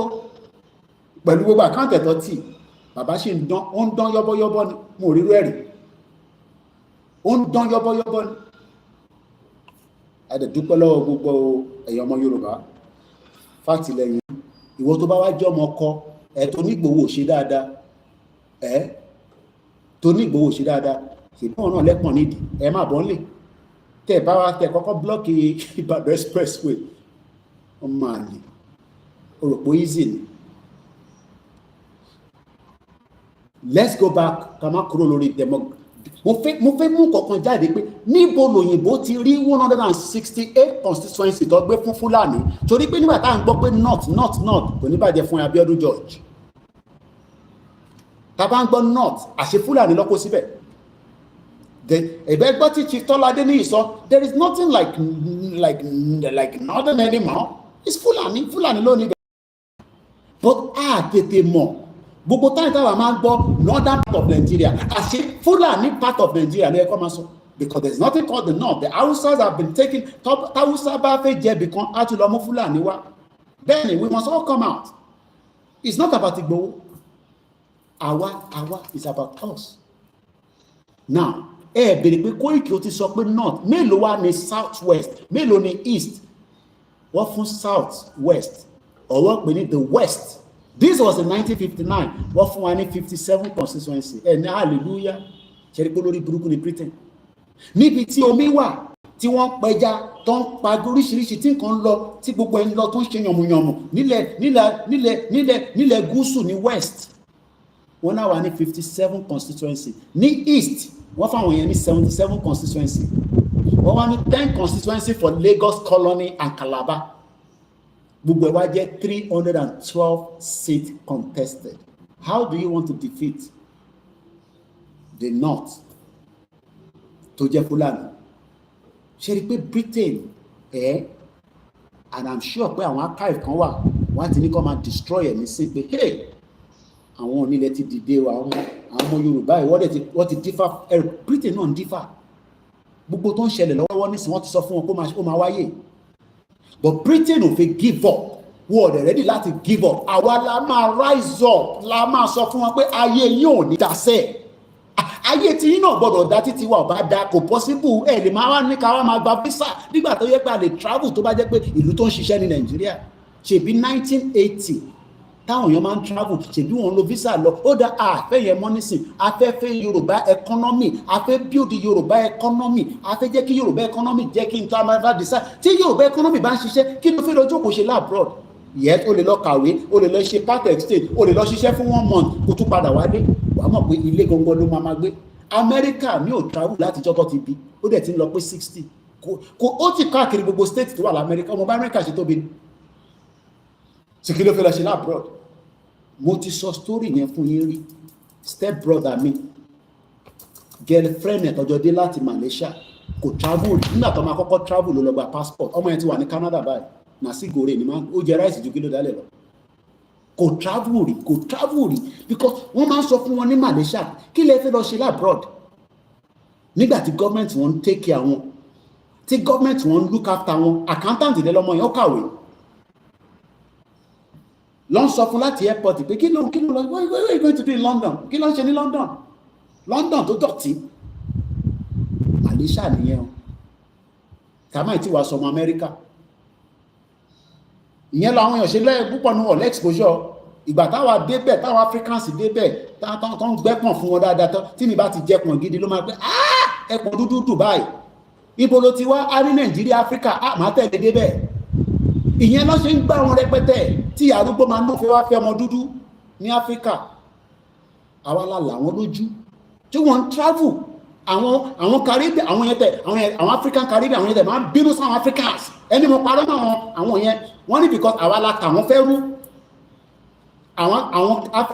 àwọn Jamaicans yẹn wọ́n like Africans rárá wọ́n believe pé àwa la tà wọ́n fún ẹrú ṣé àwa la wá tà wọ́n fẹ́ rú tí GT bá fẹ́ close ẹ fọ̀rọ̀ GT sílẹ̀ à ń sọ̀rọ̀ gidi ní bíbá ẹ sọ̀rọ̀ GT bank gbogbo lamentation táwọn ọmọ yẹn lament orí Twitter lásán ni ọ̀láyà kankan fi wọ́n sílẹ̀ àwọn Caribbeans wọ́n like Africans èmi ti mọ̀ yẹn nígbà tí mo dé UK kò máa ń wọ́ndà pé kí ló dé tẹ́lẹ̀ èmi dẹ̀ súnmọ́ wọn dáadáa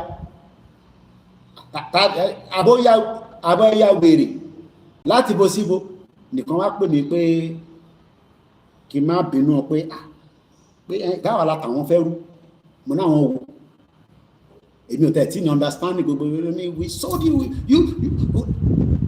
pátó àdè lọ máa ń sọ ò nígbọ́n tán sọ dáadáa ìgbà tí mo dẹ̀ kọ́kọ́ dé UK ẹgbọ́n wọn ni mo jẹ̀ sí díẹ̀ báyìí ẹ̀ẹ́dẹ́rẹ́ mi ọlọ́mọ kan tó jẹ́ ọmọ Caribbean lọ́wọ́ ó yẹ ibo ṣe ń lọ pátó àná akílẹ̀ àbẹ́yàwó wọ́n like Africans rárá nísìn ni cordial relationship ṣe ń wà pẹ̀lú wa nísìn láṣẹ ní cordial relationship díẹ̀díẹ̀ because wọ́n believe pé àwa la tàwọn fún àwọn Europeans ṣé àwa la wá tàwọn bó ṣe wà ní UK náà ló wà ní America nísìn ni relationship díẹ̀díẹ̀ ṣe ń wà láàárín wa àtàwọn because wọ́n believe pé àwa Africans la gbé àwọn fún àwọn òyìnbó tà.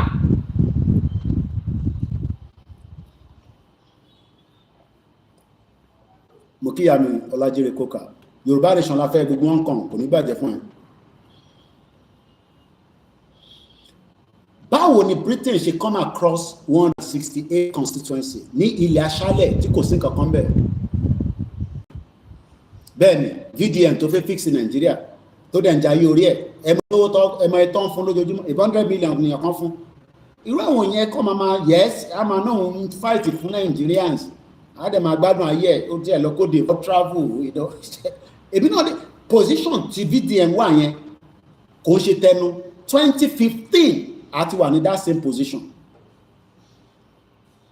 mo ní kò ń ṣe pé mo máa ń dẹnu ní bíbá Buhari tó jẹ president yẹn nígbà tó dé ní 2015 àbí Dàpọ̀ Williams ó bẹ̀ mí títí pé wá fún mi ní card màá lè ní access sí asiro mo ní kí ni màá máa fi yẹn ṣe àìtí bẹ̀rẹ̀ Yorùbá nation this was 2015 kọ́lọ́ba àforíjì ẹ̀gbọ́n mi Dàpọ̀ Williams kò sẹ́ńtò mọ̀ Dàpọ̀ Williams ní gbogbo UK gbogbo àwọn olórí burúkú tán náà ṣe APC the bomb bastard àwọn olè APC ní UK Dàpọ̀ Williams gangan ní number 1 ó bẹ̀ mí títí ó ní àdúrò kódà ẹjẹ́ ìfi tó kulẹ̀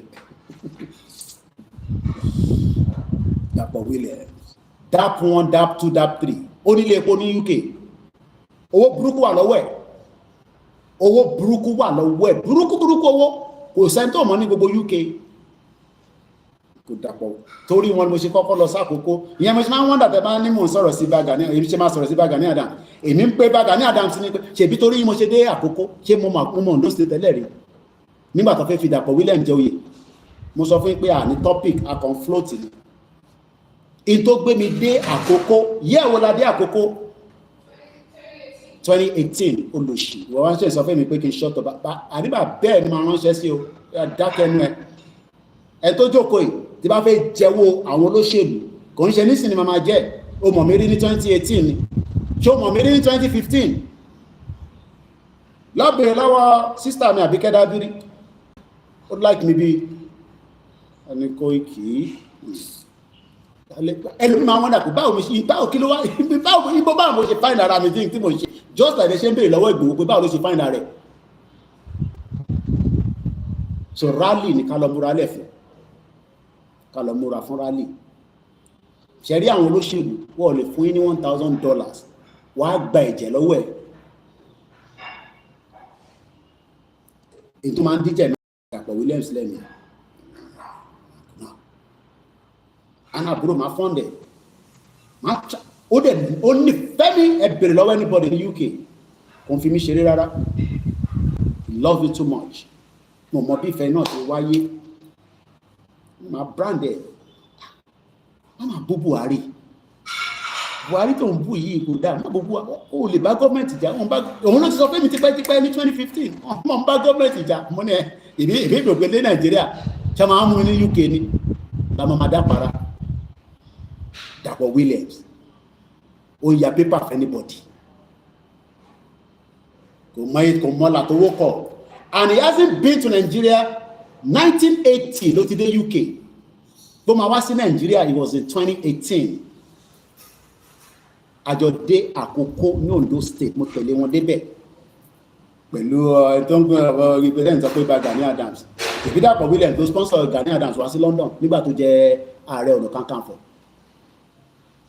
ìbéèrè ní ẹnu net tó sì ní lọ́wọ́ ìtọ́jú ẹ̀pamọ́ ni tí fún pé mo lè sọ pé bí báyìí ló wà èmi mo lọ ṣe recording yẹn Gani Adams ọ̀nà náà mọ̀ mi wọ́n mọ̀ mi dáadáa gidi tó ń ṣe kékeré mo ti mọ̀ gbòwó gbà yẹn èmi àti gbòwó mọ́ra rí mọ́ òtẹ́mẹ́ tó ń jẹ́ gbòwó èmi ti kúrò lé gbogbo táǹtì gbòwó gan ṣe action ní tiẹ̀ èmi ò sí Nàìjíríà Ọlọ́run tó fi connect èmi àti gbòwó lórí ìrìn àjò yìí òun ló jẹ́ ká wà níbi tá a wà lénìí ẹ wá ní kí n fi sílẹ̀ náà mo máa fi sílẹ̀ mo sọ fún pé tí gbogbo mídíà bá sá fún ẹ tán èmi àti ajọ́ máa dúró pa ibi tó bá dẹ̀ lọ ni mo ń lọ kódà kó máa deceive wa màá ní tó yá mo sì believe ẹ̀ à ń bọ̀sibọ̀sí ṣe bí n pa ní ṣé yà ń jẹ́ ni a ní ká kúrò ní Nàìjíríà àwọn olóṣèlú Plateau State Governor ó sọ fẹ́ mi pé ọlọ́ọ̀kẹ́ ló ní kí n má lọ Plateau bí àlọ́ bá ti kọlu ẹ̀dà nù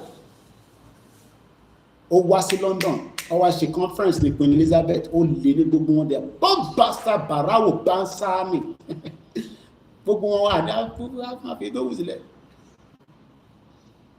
gbogbo wọn pátá they are criminals ẹ̀yin ọmọ olóṣèlú ìwọ ọmọ olóṣèlú ni ẹ tó mọ̀ wọ́n dáadáa Onídàpọ̀ Williams ẹ tó bá mọ bàbá Tibetan ẹ súnmọ́ bàbá Tibetan kò tá ní Dàpọ̀ Williams dap one dap two àwọn àbúrò wọn máa dé o tó bá ti ná pè mí bẹ́ẹ̀ àwọn wọn máa dé o ṣé port mi ló fi lọ káwọn mọ́ òun náà máa fún mi lọ́wọ́ àníjọ máa lọ dúró dé wọn lẹ́pọ̀tì náà bí kí n sọ hòtẹ́ẹ̀lì tó máa wà àwọn ẹ̀ fún mi láwọn hòtẹ́ẹ̀lì tó máa wà ẹ̀yà hòtẹ́ẹ̀lì báyìí tó bá dẹ̀ débẹ̀ báyìí àdẹ̀ ráwọn olóṣèlú yẹn pẹ̀lú àwọn ọmọge ńláńlá àwọn mothers wa ní UK tó gbọ́ bẹ̀ wá fún wọn tó ń gún mọ́nu yàrá kò ní da fọ́ lóṣèlú wọn ní ṣoríire mo sọ fún wọn gbogbo wọn pátá ó lè ní wọn sọ̀rọ̀ tí wọ́n bá tọ́lọ̀ bá wá múrò àwà jáde báyìí táwa ti wò pé ó da àwa àti rí gbogbo wọn tán ní UK olóṣèlú àmúwèrè ní gbogbo wọn sẹ́ẹ̀ wèrè àtàsíwìn ní gbogbo àwọn olóṣèlú tẹ̀yìn pọ́nlé yẹn Ṣèyí Mákindé tẹ̀ ń pọ́nlé ẹni mo parọ́ ọmọ nígbà tó wọlé first tenure London ló kọ́kọ́ wá Greenwich ń bẹ̀yẹn lọ́ti ṣe kíní fún àǹtí mi yẹn wọ́n náà máa fi fún nǹkan kan jẹ́ bí ọlọ́fun lóye kankan ọ̀fẹ́ dẹ̀ lèmi dẹ̀ ṣe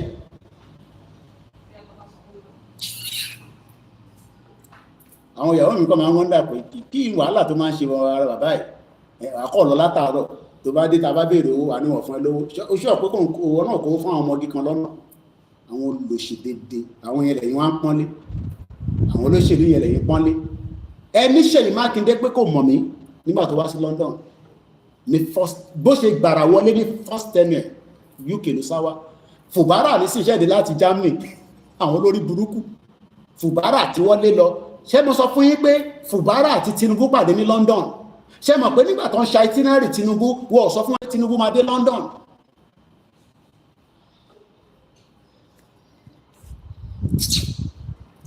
ẹ kì í má lọ too much into their story ó lè ní gbogbo wọn àwọn tó ń bá wọn tọ́jú owó pamọ́ wọ́n ti pè mí ti lọ bá wọn lọ́fíìsì pé Kóìkì gbogbo tó ń ṣe làwa lọ́mọ àwọn ni ó yẹ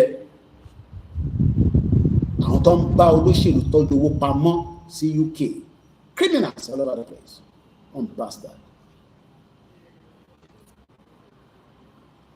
kí ni tó lọ bust mọ́ Dorset ìbòrí tẹ bá rí tọ́ kódà àwọn ọlọ́pàá Britain gan ọmọ bí ṣe gbọ́ náà àwọn náà jẹun owó yẹn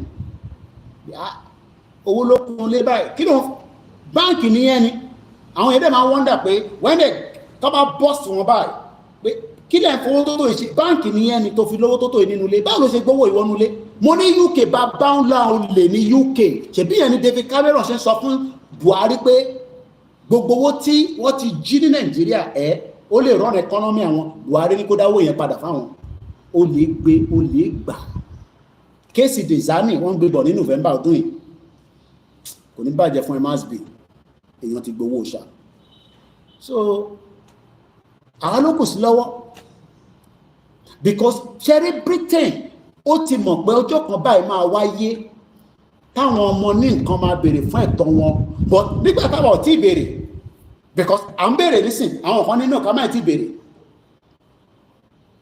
Scientology, àwọn kan wà tó ń ṣe Scientology yẹn o, mo ti tẹ̀lé wọn rí o. Ó ní ọmọ Kenya kan, Julia Makapila, èèyàn mi dáa ni. Scientology tẹ̀rọ ọ̀dárúkọ yẹn, there's a particular àmọ̀ bí a court ni wọ́n ni bí a kìíní, wọ́n ṣá invite wa pé máa kọ́kọ́ lọ Dublin on a private jet, àwọn group tí mo tẹ̀lé lọ nìyẹn.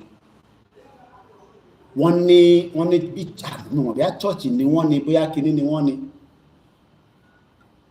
That is where we met. Mo rántí mọ̀ ṣé pé okay, ẹ̀ tó ń sọ̀rọ̀ ẹ̀ mọ̀ mi dáadáa o, ẹ̀ tó ń sọ̀rọ̀ yẹn tó ń pàdé mi ní Scientology, wọ́n ti wà ti pẹ́.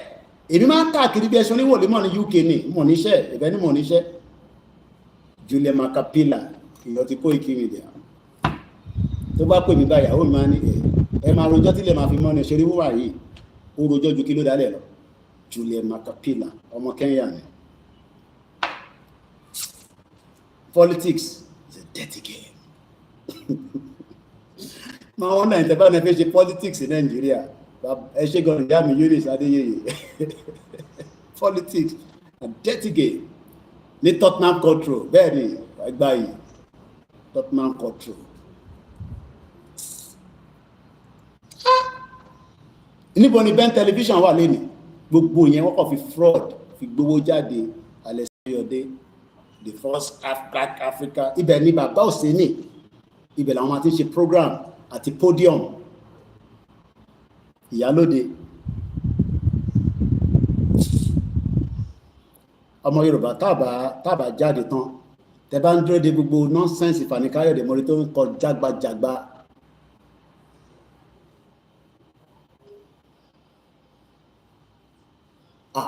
Àwa bá family bá mi ṣe délẹ̀ ni, mo sọ fún wọn ọjọ́ tọ́mọ yẹn ti kú, mo ní tábà rẹ́yìn arákùnrin àní fi family yẹn sílẹ̀. Ìyẹn ló kéré jù nípa ta lè ṣe fún ọmọ Yorùbá. Mo rẹ̀ gba £1 lọ́wọ́ family yẹn, gbogbo coverage mo fún wọn, ọ̀fẹ́ la ṣe, is worth it. So kí ni mo ń bá lọ? Scientology yẹn, burúkú owó wà lọ́wọ́ àwọn yẹn, mo mọ̀ bí tó ti rí ṣe gèdè owó yẹn, mo mọ̀ orú ẹgbẹ́ yẹn. They are very powerful, well network. Ìjọba dẹ̀ lọ dó gbogbo Muslim yẹn máa wọ́n náà kẹ́yìn jẹ́ má jàjà ẹ̀sìn, ó lè jà fọ́lọ́run sílẹ̀, ìwọ kọ́ ló máa jà fọ́lọ́run. Nígbà tó invite wa Muslim, Jew, Christians, non-believers, gbogbo ẹ̀ làwọn kó papọ̀, wọ́n kó gbogbo wa lọ sí Dublin, private jet. Traveling yẹn ó fẹ́ di wàhálà sí mi lọ́rùn gan. I'll leave that for another day.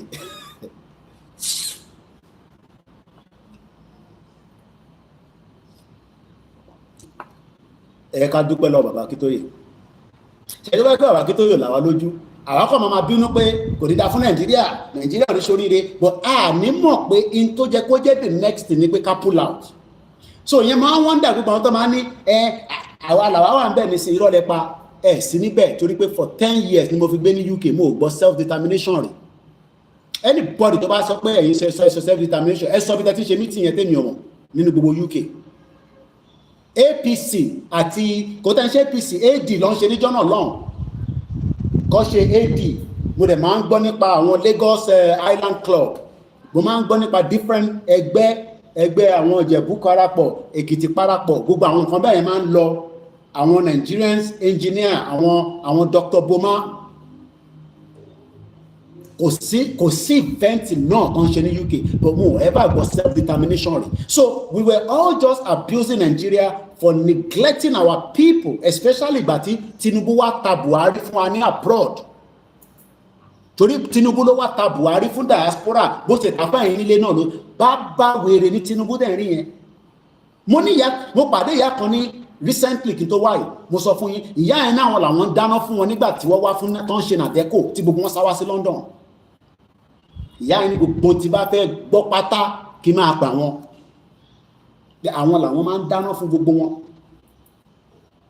dédé wá délé tán kí ṣó ní the second term ni kó tó ṣe the needful kò ní Tinubu ò ní the second term. Ẹ lọ́wọ́ bó ṣe so mọ́ Emir of Katsina ní airport tó bá máa tì ọ̀bẹ bọ́ lára bó ṣe máa pàdánù nìyẹn. Irú ìfẹ́ wo ló fi ní tó yẹn? President gbọ́dọ̀ ní courtesy even tó bá dẹ̀ jáwọn lọ support ẹ lọ́wọ́ bó ṣe so wọ́n yẹn lọ́rọ́ bó so wọ́n lọ́rùn. Àwọn yẹn tó dẹ̀ pé oríṣiríṣi oògùn ló kúkú ń lò tẹ́lẹ̀. Kódà àwọn security Tinubu gan wọ́n fọwọ́ tàpẹ̀lẹ̀ nígbà tó pàdé bàbá Ọkọya gan tẹ́ bá rántí pé Tinubu pàdé Ọkọya bí a ní event kan ní some years after tó wọlé recently náà ni tí bàbá yẹn fẹ́ kí security fẹ́ fọwọ́ block ẹ̀ Tinubu náà àbóyá wèrè ni o mọ́kọ́ya ni nílẹ̀ Yorùbá ò ń ṣeré ni but àwọn yẹn follow protocol ni pé president nìyẹn ò kì í ṣe ordinary mọ́ a gbọ́dọ̀ protect ẹ wọ́n kọ́ shake hand ni ẹ lọ́wọ́ bó ṣe emir abẹ́jọ́ tí bọ̀bọ̀ ẹ gbọ́dọ̀ tí bọ̀bọ̀ ẹ sọ ṣe rí pé bọ̀bọ̀ tó sọ̀rọ̀ yìí nígbà yẹn orí show Máyégún ni a ti copy video yìí Máyégún ló interview bọ̀bọ̀ yẹn ẹgbọ́n mo delete video yẹn ẹgbọ́n tí bọ̀bọ̀ yẹn ṣe sọ mo wá wọ́n dà pé ṣé Tinubu ìgbọ́n ṣá how can a president o de lọ so mọ́ Emir of Katsina ó lè tọ́ bẹ́ẹ̀ bọ́ lára kí lẹ máa ṣe fún òkè wá yìnbọn pa àwọn ó pa ẹ̀dánù nìyẹn ikú àwo lọ nìyẹn àwọn ọ̀dẹ̀ gbàdúrà ikú fún Tinubu we might not like whatever he's doing but àgbàdúrà ikú fún but abájọ tárákùnrin ṣe sọ pé Tinubu is a weaker element ẹ̀gbọ́n tí bọ̀wọ̀ ẹ̀ sọ ẹ̀rán ti fídíò yìí a máa ń lò dáadáa religious Islamic element in the Yoruba ethnic group to use them to destabilize that mighty people who have built empires like Oyo and other places long before anything. But they are looking for some weak element. Tinubu is a weak element. Ó ti wà lórí oyè. Agbára ti wà lọ́wọ́ ẹ̀. Okay, I understand. Wọ́n lè máa fi fọ́ gbogbo ẹ̀ lójú dànù.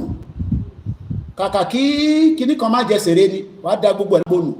Òwá sì ń sọ pé ó fẹ́ lọ sí 2027. Ṣé Ọlọ́run fún ẹlẹ́mìí gúngùn ṣé wọ́n ló lẹ̀ ní ẹ? Ṣé tí wọ́n bá lọ pa ẹ́ nísìn ṣé o mọ̀ pé ṣẹ̀ tí máa di president ni Awó lọ nìyẹn. Yar'Adua nígbà tí Yar'Adua kú ṣèbí wọ́n fẹ́ bò mọ́lẹ̀ bò ń kẹ́ mọ́lẹ̀ ìyẹn ti kú dànù sí Germany ní bàbá Ọbásanjọ́ wèrè ní Yar'Adua ṣọ́ṣì wà láyé àbó ti kú lọ́nà ti kú o bọ̀yì máa ti sọ sí Nigerians kò ti kú o kákówó jẹ́ o just the same thing tó lórí burúkú ìyàwó Akérédolú tí yẹn náà ṣe fáwọn ará Oǹdó Akérédolú tí ó ti rìnrìn àjò lọ ti pẹ́ wọ́n ní kò tí kù kọ́ bá fi kówó jẹ. So Tinubu is a weak element. So if you wait for him, ó máa kó wa sínú problem gidi ni. Ṣé ẹja gbọ́n tárákùnrin sọ lẹ́ẹ̀kan sí? Ẹja padà sẹ́yìn. Elements, religious, Islamic element in the Yoruba ethnic group to use them to destabilize that mighty people who have built empires like Oyo and other places long before anything. But they are looking for some weak elements. Like Tinubu is a weak element. People think he's powerful, but he's a weak element in the Yoruba war. These are the weak elements they want to use to be able to push the Islamic agenda. People have been telling you that Islamic... Okay, let's review it for 2 years. Tí Tinubu ti wà lórí oyè. Ẹ jẹ́ ká gbé Yorùbá nation sẹ́gbẹ̀ẹ́ kan. Ẹ jẹ́ ká review ẹ̀. Ẹ jẹ́ ká fi hatred tàbá ní sí Tinubu. Ẹ jẹ́ ká gbé sẹ́gbẹ̀ẹ́ kan. No, ṣé bí Fúlàní ṣe ń ṣe ní gbogbo Nàìjíríà? Ká tẹ̀sọ̀ pé wà òkè. Ṣé ó tún wá wà òkè nílẹ̀ Yorùbá tí Tinubu náà ti wá ni? Ṣèbó yẹ kó pe àwọn Àmọ̀tẹ́kùn kí lẹ need ìbọn bíi mélòó 1,000 ó yá máa fún ní 5,000 ṣe mọ́yìn àmọ́yìn ó yá General Tógun X ẹ máa bọ̀ ẹ máa train àwọn ọmọ yìí ṣe need ọ̀kadà ó yẹ fún ọlọ́kadà ṣe need Google Map lálẹ́ ṣe need this kọ́dẹ̀ kó gbogbo fún wọn ẹ wọnú gbọ́ yẹn kẹ́ pa gbogbo àwọn Fúlàní yẹn dànù ẹ pa gbogbo ibi ọmọ Yorùbá tó bá ti dago 9 tó bá bẹ nínú igbó Awó lọ nìyẹn ẹ pa gbogbo wọn dànù. Ṣe ni Tinubu kọ̀ dákẹ́ ọba pààyàn àgbọn kankan ó kọ̀ ṣe ni Tinubu kọ̀ dákẹ́ lọ gbòòrò bí ìgbà tó jẹ́ pé bẹ́ẹ̀ ni bàbá mi jà lórí èrè Tinubu is a weak element. Mo kí Princess Ọdúnnáyọ̀ ẹ ṣé gan ìyá mi Princess ò dẹ̀ ń ṣe pet name ọmọọba lọ́la àbọ̀ ọmọọba lẹ́ni ni wọ́n ẹ ṣé gan ẹ̀kọ́ àdúró tiwa. No, kí la ṣe fún Tinubu mo kí brother mi great Yoruba nation. Kí ni offense Yorùbá fún Tinubu no kí la ṣe fún a ṣe kankan fún náà a ṣe kankan fún ṣebí Tinubu ti gbádùn lẹ Yorùbá ó ti òkè ó bá Ọbásanjọ́ jà ẹ ṣe gan ni ìyá mi Abọ́sẹ̀dé mo ti rí rìsíìtì nǹkan tẹ́ fi ránṣẹ́ sí mi òfin mọ ìtọ́ fi ránṣẹ́ wà ní kí n post sórí social media ni ẹ ṣe gan ni ẹ kó àdúró tì very wicked human soul ṣe right ṣá ṣe wicked soul ní Tinubu ẹ jẹ́ ká forget the Yorùbá nation kí la ṣe fún Tinubu tó lè defend wa no kí la ṣe fún Tinubu kí la rà nígbà tá a ṣe fún àwa Yorùbá tó lè jẹ́ pé president mo tó ń pè ní president ni agbára tó ju agbára lọ sí ní but for now kò rí lò Fúlàní wọn ṣọṣẹ àwọn yẹn ti wá di demons Tinubu tó ní kọ́ release wọn bàbá mi Ọlárẹ̀wájú àwọn ìbò tẹ̀ ń sọ ìtì pọ̀jù wọ́n ní Tinubu is a useless element no ẹ bá mi comment ẹ̀yin tẹ̀ ń gbọ́ mi ṣé lóòótọ́ ni Tinubu kò nífẹ̀ẹ́ wa àbókàn ń dọ́gbọ́n fáwọn northerners tó jẹ́ Fúlàní torí kò sí nǹkan kan tó ń já Hausa mọ́ bí ó kàn ń dọ́gbọ́n fún wọn pé kí Shettima kó má bàa mọ step tóun fẹ́ take kó ìtẹ̀ ṣe sùúrù díẹ̀ wọ́n ní Fúlàní ń wọlé pa wá o tún release wọn sí gbòòrò wọ́n náà ń ṣe graduation ọ̀rọ̀ yẹn a máa fúnyàn ní headache wọ́n graduate Boko Haram wọ́n ní kẹ́ bá wa ṣe program yìí àfi gbowó lórí ẹ̀ mo sọ fún yín gbogbo owó tó san fún mi lórí WD ní last month kò pé £160 kò ra ticket mi West Africa kódà kò ra ticket mi lọ sí Scotland to and fro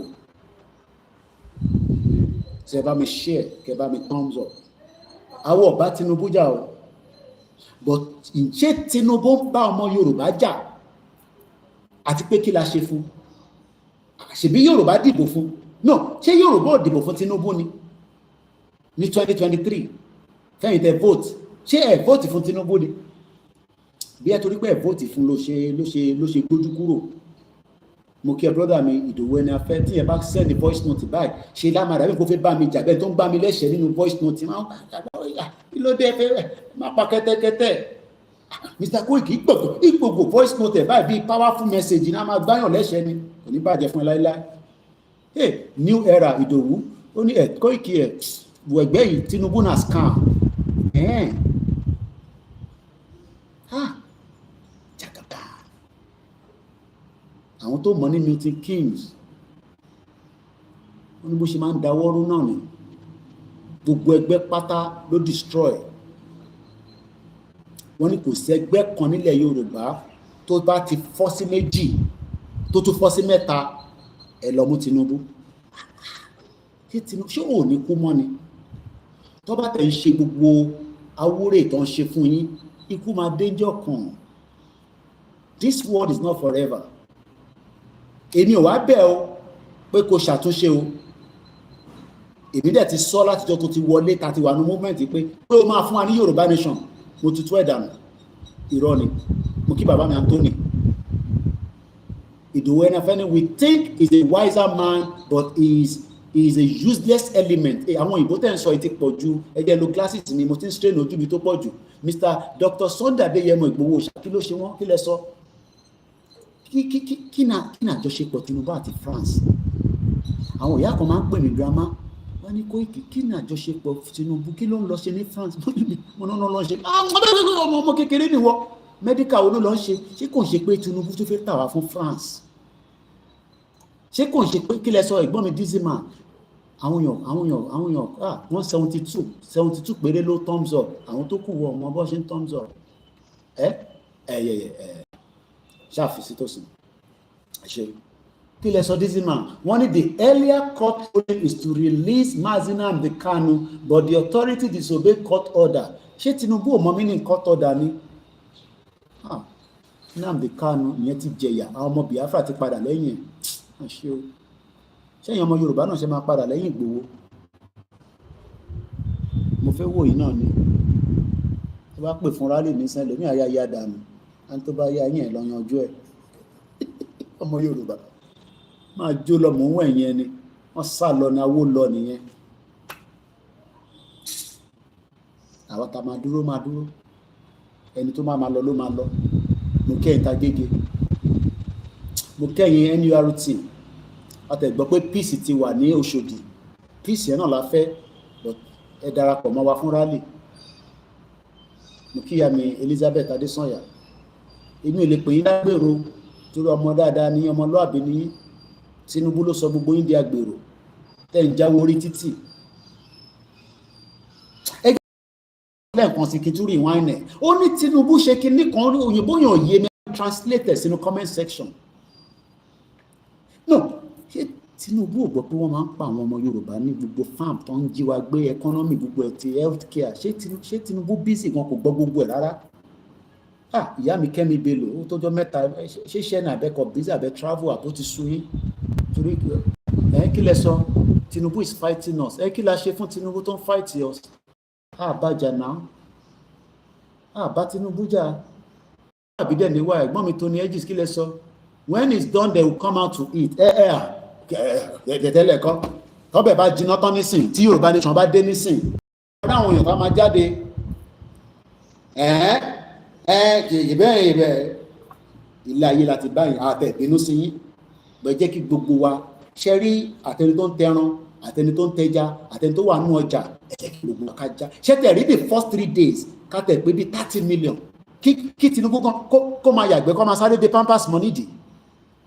Mo kí mọ̀ sí mi mo kí ìyá mi Elizabeth Adésànyà mo kí gbogbo ẹ̀yin grandma àwọ̀ ọ̀bú Tinubu ẹnu wọ̀ ọ̀gá but ṣé Tinubu is a weak element kí ló ń pè ní weak element ṣé Tinubu ṣé apẹ́ ò káwọn Fúlàní ni mo mọ̀ ni mò ń béèrè ṣé apá Tinubu ò káwọn Fúlàní ẹ mọ̀ káwa journalist àwọn ìbéèrè kan máa ń wà tó sensible takọ̀ máa ń béèrè mo mọ̀ káwọn kan máa sì send audio sí mi o VM pé Koiki kí ló ń sọ lẹ́nu yìí ètò yìí ò ní ju 3 hours lọ kémi náà lè lọ tún rest ni tí màá tún fẹ́ padà wá dẹ̀fẹ́ kí n máa ní strength àti ṣe 2 hours 32 minutes ẹ bá mi dáhùn ṣé àṣẹ Tinubu ni kò ń ṣàwọn Yorùbá nation náà gbogbo ọmọ Yorùbá ni mò ń sọ o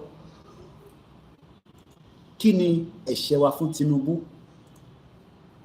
kí lẹ sọ bàbá mi Ọláyínká wọ́n ní look at what happened during EndSARS he ran away ó kọ̀ lọ jókòó sí Paris àwọn ọmọ yẹn pé wọ́n ní dádì ẹ ṣe gan ni ìyá mi Kẹ́mi Bello mo kí gbogbo ẹ̀yin tẹ́ ń ṣiṣẹ́ iṣẹ́ là ń ṣe nílùú òyìnbó mo kẹ́yìn tẹ́ ń ṣe náà lẹ́yìn Áfíríkà o bí wọ́n bá gbójú sójú window bá ra àwọn kéékèèké tó ń tajà káàkiri wọn he wants his family okay Tinubu fẹ́ kí ṣe Tinubu di governor Lagos State ẹ jẹ́ kárí manage 30 minutes tó kù tó 30 minutes mọ́ ẹ jẹ́ sáré manage so èyí náà tún lè ṣe nǹkan míì èmi náà tún lọ wo program míì màá tún lè rí information mú wá fún yín a ti sọ̀rọ̀ nípa Windrush a ti sọ̀rọ̀ nípa Facebook wọ́n fi shut it down kí la tún sọ kí lẹ sọ ìyá mi Ọmọlájà wọ́n ní Koiki Tinubu never see Yoruba race as a threat to him that is why he feel unconcerned about Yoruba that are dying wọ́n ní Tinubu ò feel concerned eléyìí sọ yìí ṣé kò pọ̀ jù wọ́n ní Tinubu is a monster èmi kọ́ mo sọ bọ́ mo ní dárúkọ ẹni tó sọ. The way inquiries recommend unreserved wọ́n ní we thank Afe Babalola for dropping the charges against Dele Farotimi bàbá yẹn ti dàgbà tó bá drop ẹ̀ náà ikú lè lọ Dele Farotimi á máa kó bàbá yẹn ó yà pé bàbá yẹn ọ̀ ní ọ̀fífẹ́ kábíyèsí ọ̀ ní òrìṣà àwọn èèyàn ti fẹ́ pè wọ́n ní Koiki já gbórí wọlé ká gbọ́ ọ̀dà náà ìyá wa ikọ̀ máa ń fẹ́ jẹ́ kí n mọ̀ báwọn send message sí mi àní ṣé weak element ní Tinubu Tinubu kò sá lọ sí France ní now ṣé ẹ ń kí mi látàbíjọ èmi náà kí yín o bàbá mi kan tẹ wà ẹ ṣàdúrà títí àwọn ti gbé ní Côte d'Ivoire tipẹ́tipẹ́ ti wà ń bẹ̀ tipẹ́ tó jọ mẹ́ta àwa wà káàkiri gbogbo àgbáyé ó dáa bó kí ló mú wa sá kúrò nílé no kí ló mú ọmọ Yorùbá sá kúrò nílé mo ń bèèrè ni èyí náà bí mi pé Koiki kí ló dé tí mo sì wọ́n náà mú ẹ sá kúrò Nàìjíríà in tó fi mú ẹ sá kúrò Nàìjíríà ló fi mú àwa náà sá kúrò nílé. Àti wá wà níta oní 40 years àwọn kan ṣe bẹ̀rẹ̀ ìrìn àjò, àwọn kan tẹ̀ ti sún wọn tún já padà, àwọn já padà. Ìyá mi Grace kí lẹ sọ wọ́n ní no ti Sunday Adéyẹmọ Ìgbòho Òòṣà jẹ́ kọ́ mọ̀ ọmọ Aládìkún is a special being. Ọlọ́run ló fi kẹwàá. Tó bá jẹ́ pé wọ́n lè fowó rà ní kó tẹ̀ padà sẹ́yìn àwọn olóṣèlú ṣe nínú wọn máa dùn. Wọ́n gbowó fún náà wọn ò fẹ́, wọ́n ní kí ló fẹ́ náà wọn fẹ́ Yorùbá nation. Àwọn náà ṣe gbé Yorùbá nation yẹn sílẹ̀ kó tẹ̀lé wa, a ó ní náà àtẹ̀lé yín mọ́, ìkàlẹ̀ ń ṣe jẹgúdújẹrá nìyí. Ṣé Tinubu is a weak element ká tó máa lọ? Lásìkò gbogbo tó kù ní sí mo fẹ́ máa fi play àwọn fídíò kéékèèké tó kù ní ẹja gbọ́n tí bàbá yìí sọ lẹ́ẹ̀kan sí. Religious Islamic element in the Yoruba ethnic group to use them to destabilize that mighty people who have built empires like Oyo and other places long before anything. But they are looking for some weak elements. Like Tinubu is a weak element. People think he's powerful, but he's a weak element in the Yoruba war. These are the weak elements they want to use to be able to push the Islamic agenda. People have been telling you that Islamic agenda is a lie. No, it's true. I can tell you that I was born a Muslim. My people have been Muslim since the 7th century. I'm a Madinga. And we have been Muslim. There is nobody in my ethnic group who is Christian. All my people have been Muslim. And I studied Islam in northern Nigeria. And I'm telling you, the agenda is to push that country toward Islamic agenda or destroy it completely. So to your question, I will tell you that... Look at that. Islamic agenda, destroy it. Ó di méjì. Then tún sọ pé Tinubu is a weak element. Ó di mẹ́ta. Kí ni àṣẹ? Mo kí Ìyálóde Fúnmiláyọ̀. Àwọn dúró dáadáa. Àwọn obìnrin kan wà. Àwọn dàbí àwọn obìnrin da ọmọ. Ẹ rántí picture tí mo lọ yà pẹ̀lú àwọn the Amazon women. Àwọn obìnrin kan wà, àwọn dúró kí rálì dé ní.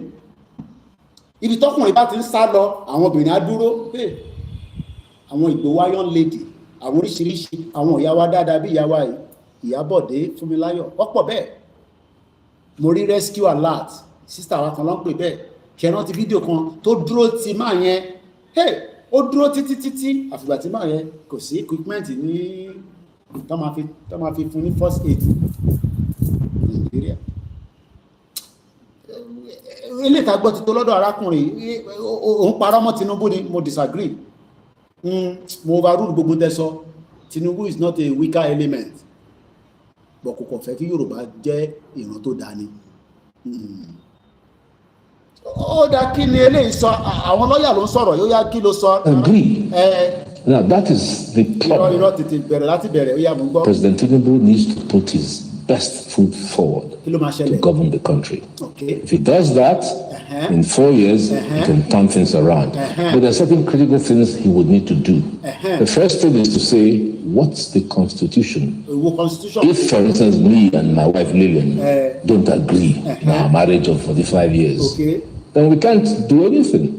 So the first thing that President Tinubu would need to do is to ensure that Nigerians all agree to be one country.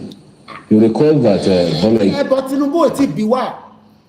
Mo kí ẹ̀yin tẹ́ wà lórí ìjókòó. Ẹ má ti sá lọ, ó kù díẹ̀. Under 20 minutes. Ó ní Tinubu gbọ́dọ̀ béèrè lọ́wọ́ wa tá bá fẹ́ ṣe one country. Àwa náà la máa wá lọ sọ fún Tinubu tá bá jáde fún rally. Ṣé rí pé lọ́yà yìí ti sọ̀rọ̀. Mo ní orí program yìí àwa máa mú ẹ̀rí jáde bí àṣà brother mi iSyn TV yín náà rèé. Tó bá ṣe program tí bá mi ṣe máa ń jí lóru bá lọ tún wò máa ń lẹ́ka àwọn Yorùbá wọn tó bá ti dé ó ti dé náà nìyẹn. Nígbà tí arákùnrin yìí sọ pé Tinubu gbọ́dọ̀ bí wá pé ṣafẹ́ ṣe one country, ṣe mọ̀ pé Tinubu a ti sọ lẹ́tà fún kò dá wa lóhùn, ẹ jẹ́ ká jáde sí títì kí a sọ fún pé àwọn ọmọ ìran ọmọ aládé o a ṣe Nàìjíríà mọ́ kò ń ṣe dandan torí Tinubu fúnra rẹ̀ kò lè wà in existence for life. Mo ní mo fún ní 30 years, Tinubu will be 108 years old. Àgbàdúrà kú fún. But a máa fi ọmọ kan wọ́n pé àwa o a ṣe Nàìjíríà mọ́, èyí tó bá wùn ẹni kó wá ṣe fún wa. ẹ jẹ́ fi fídíò yẹn lẹ̀ ká tún lọ sí tẹlómi torí àsìkò ni. George Akala sọ̀rọ̀ ní 2017 kí ló sọ ẹ̀já jọ̀gbọ́. It's very clear. We made a declaration saying that it's too late for restructuring in Nigeria. You will remember in 1962 there was a massive problem in Nigeria when Awolowo was arrested. Our people talked to us. There was crisis for over 4 years that led to the coup. There was a Yoruba meeting of elders called the Yoruba Leaders of Thought. We entered. The thing continued. Yoruba has continued to lose ground since that time. In 1962, Yoruba has been losing ground. A Yoruba, one sọ ọmọ Yoruba pé no, Tinubu is on the right path. Sorry, policy ẹ̀ ó ń ṣiṣẹ́, ó máa dọ́gba. Nígbà tán ní 1962, mo ní akíw ẹ ṣé gan gbogbo ẹ̀yin tí ẹ bá wa dá sí. Mo tún wá rí pé àwọn tèmi nínú world media, àwọn tún wá gbé ọ̀rọ̀ yẹn kalẹ̀. Àwọn onílàkàyè kún bẹ́ẹ̀, bàbá bàkáì, orí wọn pé bí alọ́jọ́ ṣúgbọ́nlú. Ibi tèmi ò tọ́ lọ nígbà tí mo gbọ́ world media táwọn ṣe sọ̀rọ̀ tí Akínwùmí Adésínà, mo wá rí pé àwọn ọgbọ́n táwọn tún ní ìmọ̀ tó tàkùn náà níjọ́ mi. Akínwùmí Adésínà, èmi tẹ̀ ti gbà wípé ó lọ dọ̀bálẹ̀ fún Buhari láìpẹ́ yìí tó lọ kí Buhari ó dọ̀bálẹ̀ ẹ rántí ló ṣe o ọmọ Fúlàní. Bẹ́ẹ̀ ni Mr. Ọlámilékan, mo kí gbogbo ẹni tẹ́ wà ní Ìbàràpá, Òkè Ògùn, Èkìtì, Oǹdó, Ọ̀yọ́, ẹlọ́mọ àbúrásílẹ̀ ó ń bọ̀. Akínwùmí Adésínà ní by 25 years Nàìjíríà máa dán mọ́ránmọ́rán, á wà develop, kò ní sí as developing mọ́, kódà wàá máa rí glasses lò, méjì lè nílò torí pé kan dúdú kan red. Akínwùmí Adésínà criminal, ìyẹn tó fi wá distract wa. Wọ́n wá ní láti 62 ni a ti wà nínú wàhálà àti ìdààmú. Èèyàn kan wá ní Tinubu máa parí ẹ̀ o, gbogbo nǹkan máa dán mọ́rán. Mo ní Ọ̀ṣínbàjò mọ̀wé ju Tinubu lọ, kò rí kankan ṣe. Ká tẹ̀ sọ pé vice president lòun, farabalẹ̀ kó gbọ́n tó sọ níbí bá. Máa ti dọ́dọ̀ tiẹ̀, máa ti àjagun wọlé àwọn ọjà ọ̀nà ìjà ká. very clear. We made a declaration saying that it's too late for restructuring in Nigeria. Okay. You will remember in 1962 there was a massive problem in Nigeria when Awolowo was arrested. Okay. Our people talked to us. There was crisis for over 4 years that led to the coup. There was a Yoruba elders called the Yoruba Leaders of Thought. We relented. The thing continued.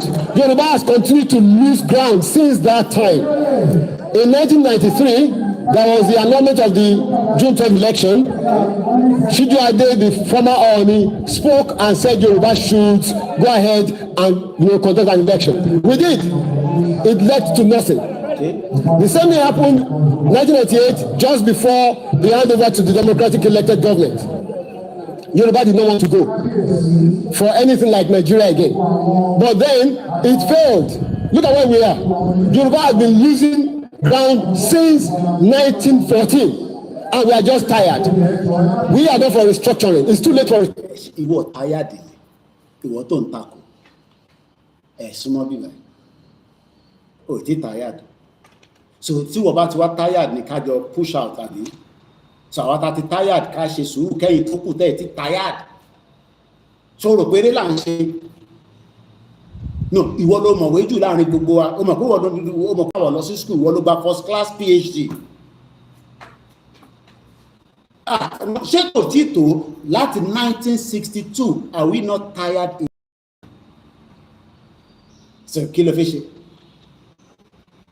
Àti gbọ́ tẹ̀gbọ́n mi, ètò ìkàtí lọ gbọ́ ìjókòó torí àsìkò ni, torí a ní 15 minutes. Arákùnrin ó bínú tán. Kí ló ṣẹlẹ̀?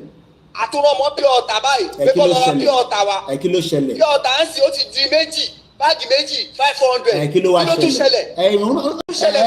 Ní sùúrù, ìwọ àwa la máa bí wọ́n pé kí ló ń ṣẹlẹ̀? Ìbílẹ̀ ni ìwọ wà. Ó náà ra báàgì pure water méjì, ṣóhun ló ń tẹ̀ bí wàrà tí wọ́n fẹ́ mu ni kí ní kàn pẹ̀lú ètè àwọn rìsẹ́là ń tà. Mo ní the economic crunch. ó ti wá worst jù pé World Bank ní sórí poverty ta wà nú ẹ̀ yìí èmi àti ẹ náà lájọ wà nú ẹ̀ o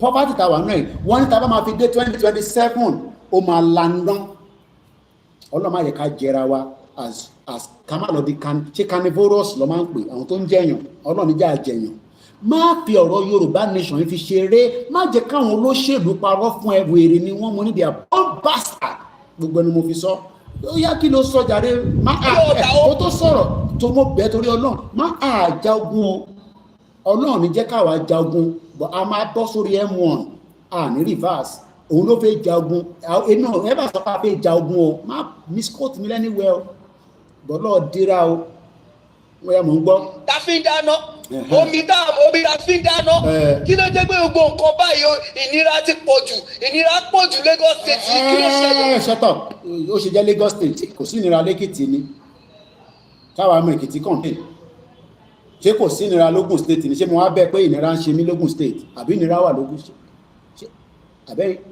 àbí ìnira dọ́dọ̀ yín ọ̀dọ́là ní jẹ́ kó dọ́dọ̀ mi lórúkọ Jésù máa tán rẹ olúkálukú ló mọ bí tí bàtà ti ń ta lẹ́sẹ̀ ìta ń jẹ tẹ́lẹ̀ à lè jẹ mọ́ ẹlòmíì sì ó ti jẹ pé iṣu wọ́n ní one bag of pure water is 500 naira so kí ló wá ń bínú fún kí ló ń complain fún ara bẹ́ẹ̀ ni bẹ́ẹ̀ lẹ́ vote fún Tinubu ẹ̀yà gbọ́n sókè. nígbà tẹ́ ẹ̀ ta pure water láti inú mọ́tò méjì 500 méjì báàgì méjì 500 láti inú mọ́tò àwọn tó máa tún ta kọ́lé ló máa ta. kí ní kàn wọ pẹ̀lú yẹn má gbé yẹn wá sábẹ́ bíbá ṣé ìwọ ń ta ni ṣèbí wọ́n fẹ́ mú ni ìtúwọ̀ bá fẹ́ rà ní kó rà sílẹ̀ tó bá dẹ̀ lè ní fọwọ́ ta kó fi bẹ́ẹ̀ wọ́n ta sílẹ̀ one bastard. kí ló pé ìnira á pọ̀ jù ní Nàìjíríà ìnira ti pọ̀ jù.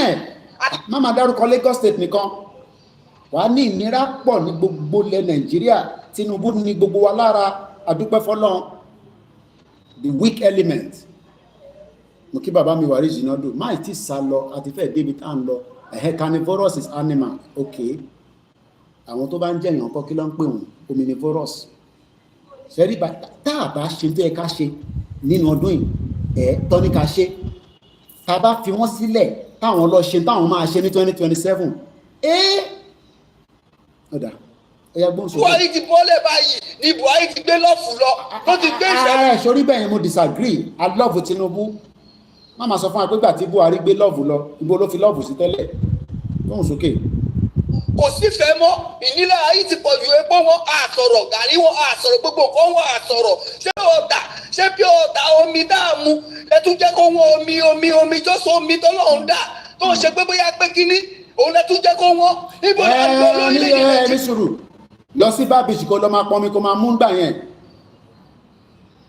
omi tọ́lọ́run dá omi táwọn Fúlàní fi gbà lọ́wọ́ wa omi tọ́lọ́run dá omi tí rúgá tí Buhari ti fún àwọn northerners àwọn Fúlàní ibi tẹ́ bá fẹ́ lòdì sí kẹ́ máa lò sí máì tí sàlọ àti fẹ́ parí ẹ̀ ó yá gbóhùn sókè níbo là ń lọ báyìí ibo là ń lọ báwo self determination ni ṣé wọ́n máa tẹ̀lé wa àbí tó bá fún wọn náà lówó nísìn ṣe ló máa tàwá dànù ẹlòmíì nísìn tọ́ba náà lè fún ní visa fún Amẹ́ríkà ti family gbogbo tẹ́ ń ṣe ní gúrùpù yín sórí gbogbo tẹ́ ń ṣe ní gúrùpù yín ó kàn máa hand over fún wọn ni those are traitors ìyẹn máa ń pa traitors ni traitors tó bá wà láàrin wa ká rán àrà sí kó kú dànù ṣe rí tẹ́ bá fi traitors sílẹ̀ tó wà láàrin yín tẹ̀dẹ̀ mọ́ tẹ́ ẹ fi sílẹ̀ gbogbo tá a bá ṣe ó máa dà wá lágbónú. mo ní mo wo múvì kan tó kidnap ọmọ kan nínú American Embassy múvì ni o but n tó ṣẹlẹ̀ lóòótọ́ ni o woman yẹn wá rántí nígbà táwọn ń jagun ní Afghanistan ó máa ń ní memory recall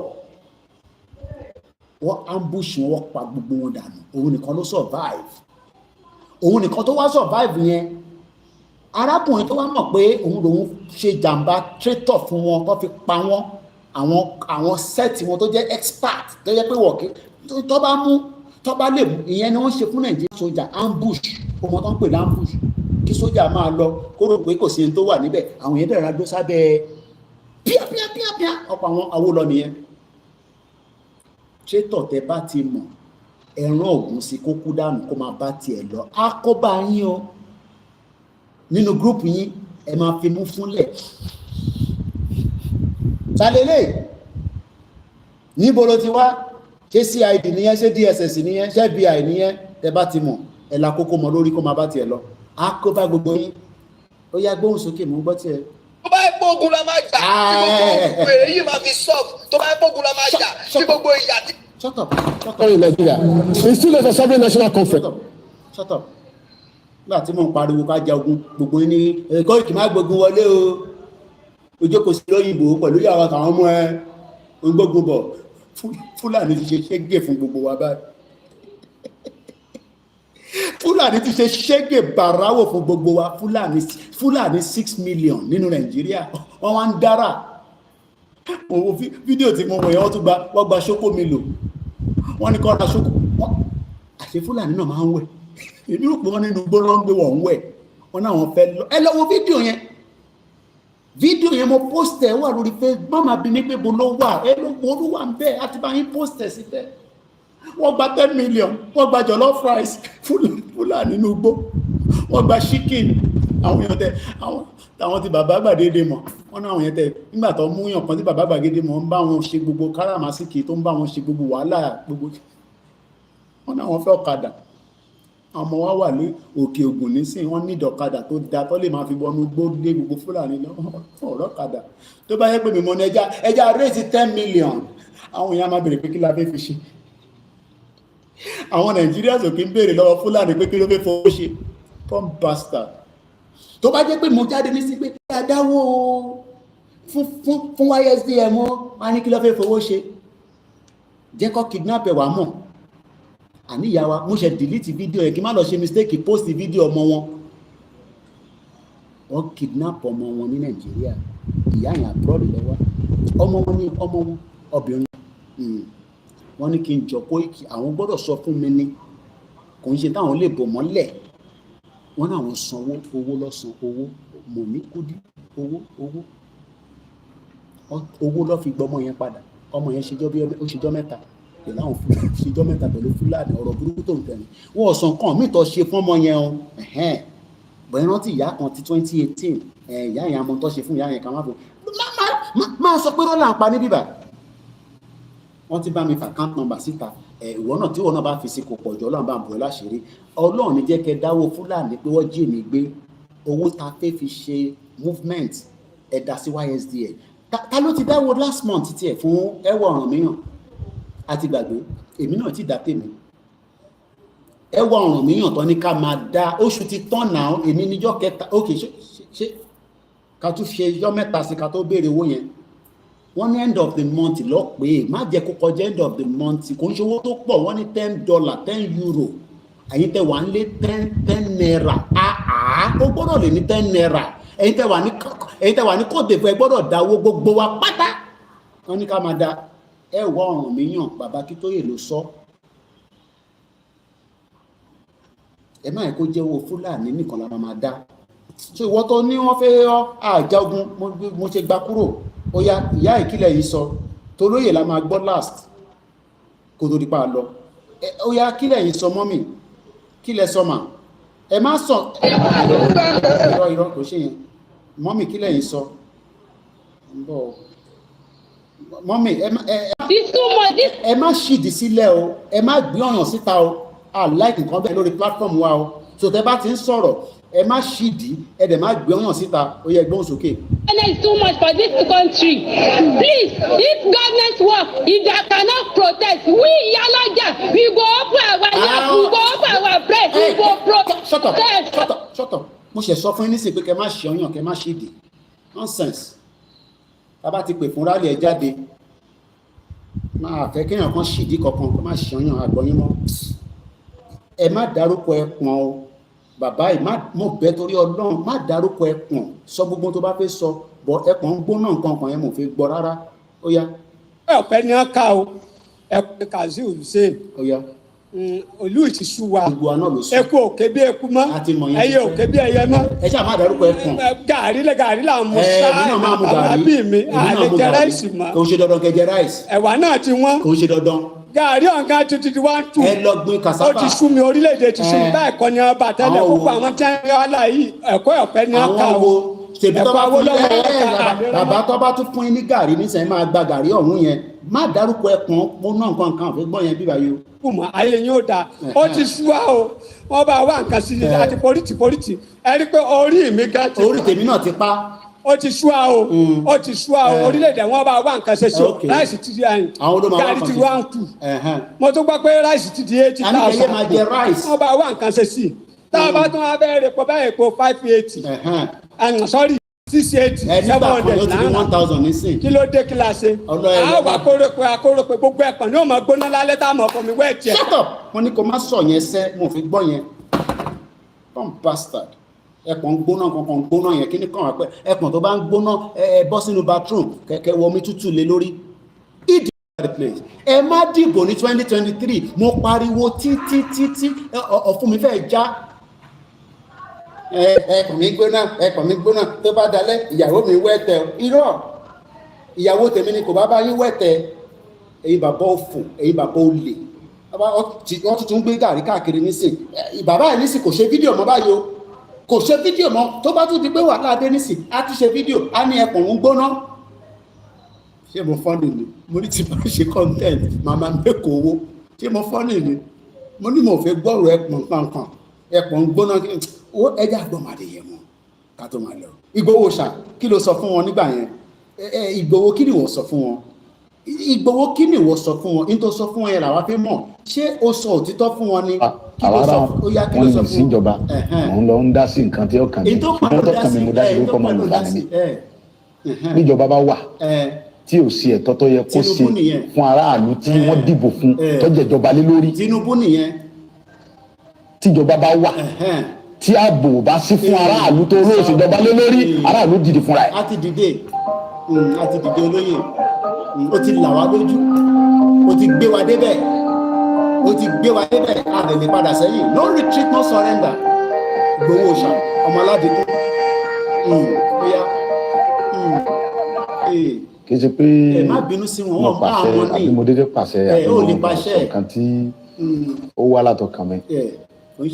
ìkẹ́ tó fa ọ̀rọ̀ yìí ni pé ẹ̀yin náà wò láti bí ijọ́ mélòó kan sí bí ọ̀sẹ̀ bíi méjì nìsín nípa ọ̀rọ̀ àwọn Fúlàní tó wà ní gbogbo Ìbàràpá. ẹ wo dókítà wa dókítà Fatai bàbá mi Gbẹ́ngà Owólabí dókítà ọmọ Yorùbá àwọn Fúlàní náà kàwé wọn mọ value ẹ tó kàwé tó gboyè ó wá lọ sílùú òyìnbó ní àdúgbò ọdún ọlọ ṣiṣẹ́. kí ló wá ṣẹlẹ̀ ó wá dé ó ṣé pé mo fọ́nì ó wá lọ lu bàbá ẹ̀ ní gangan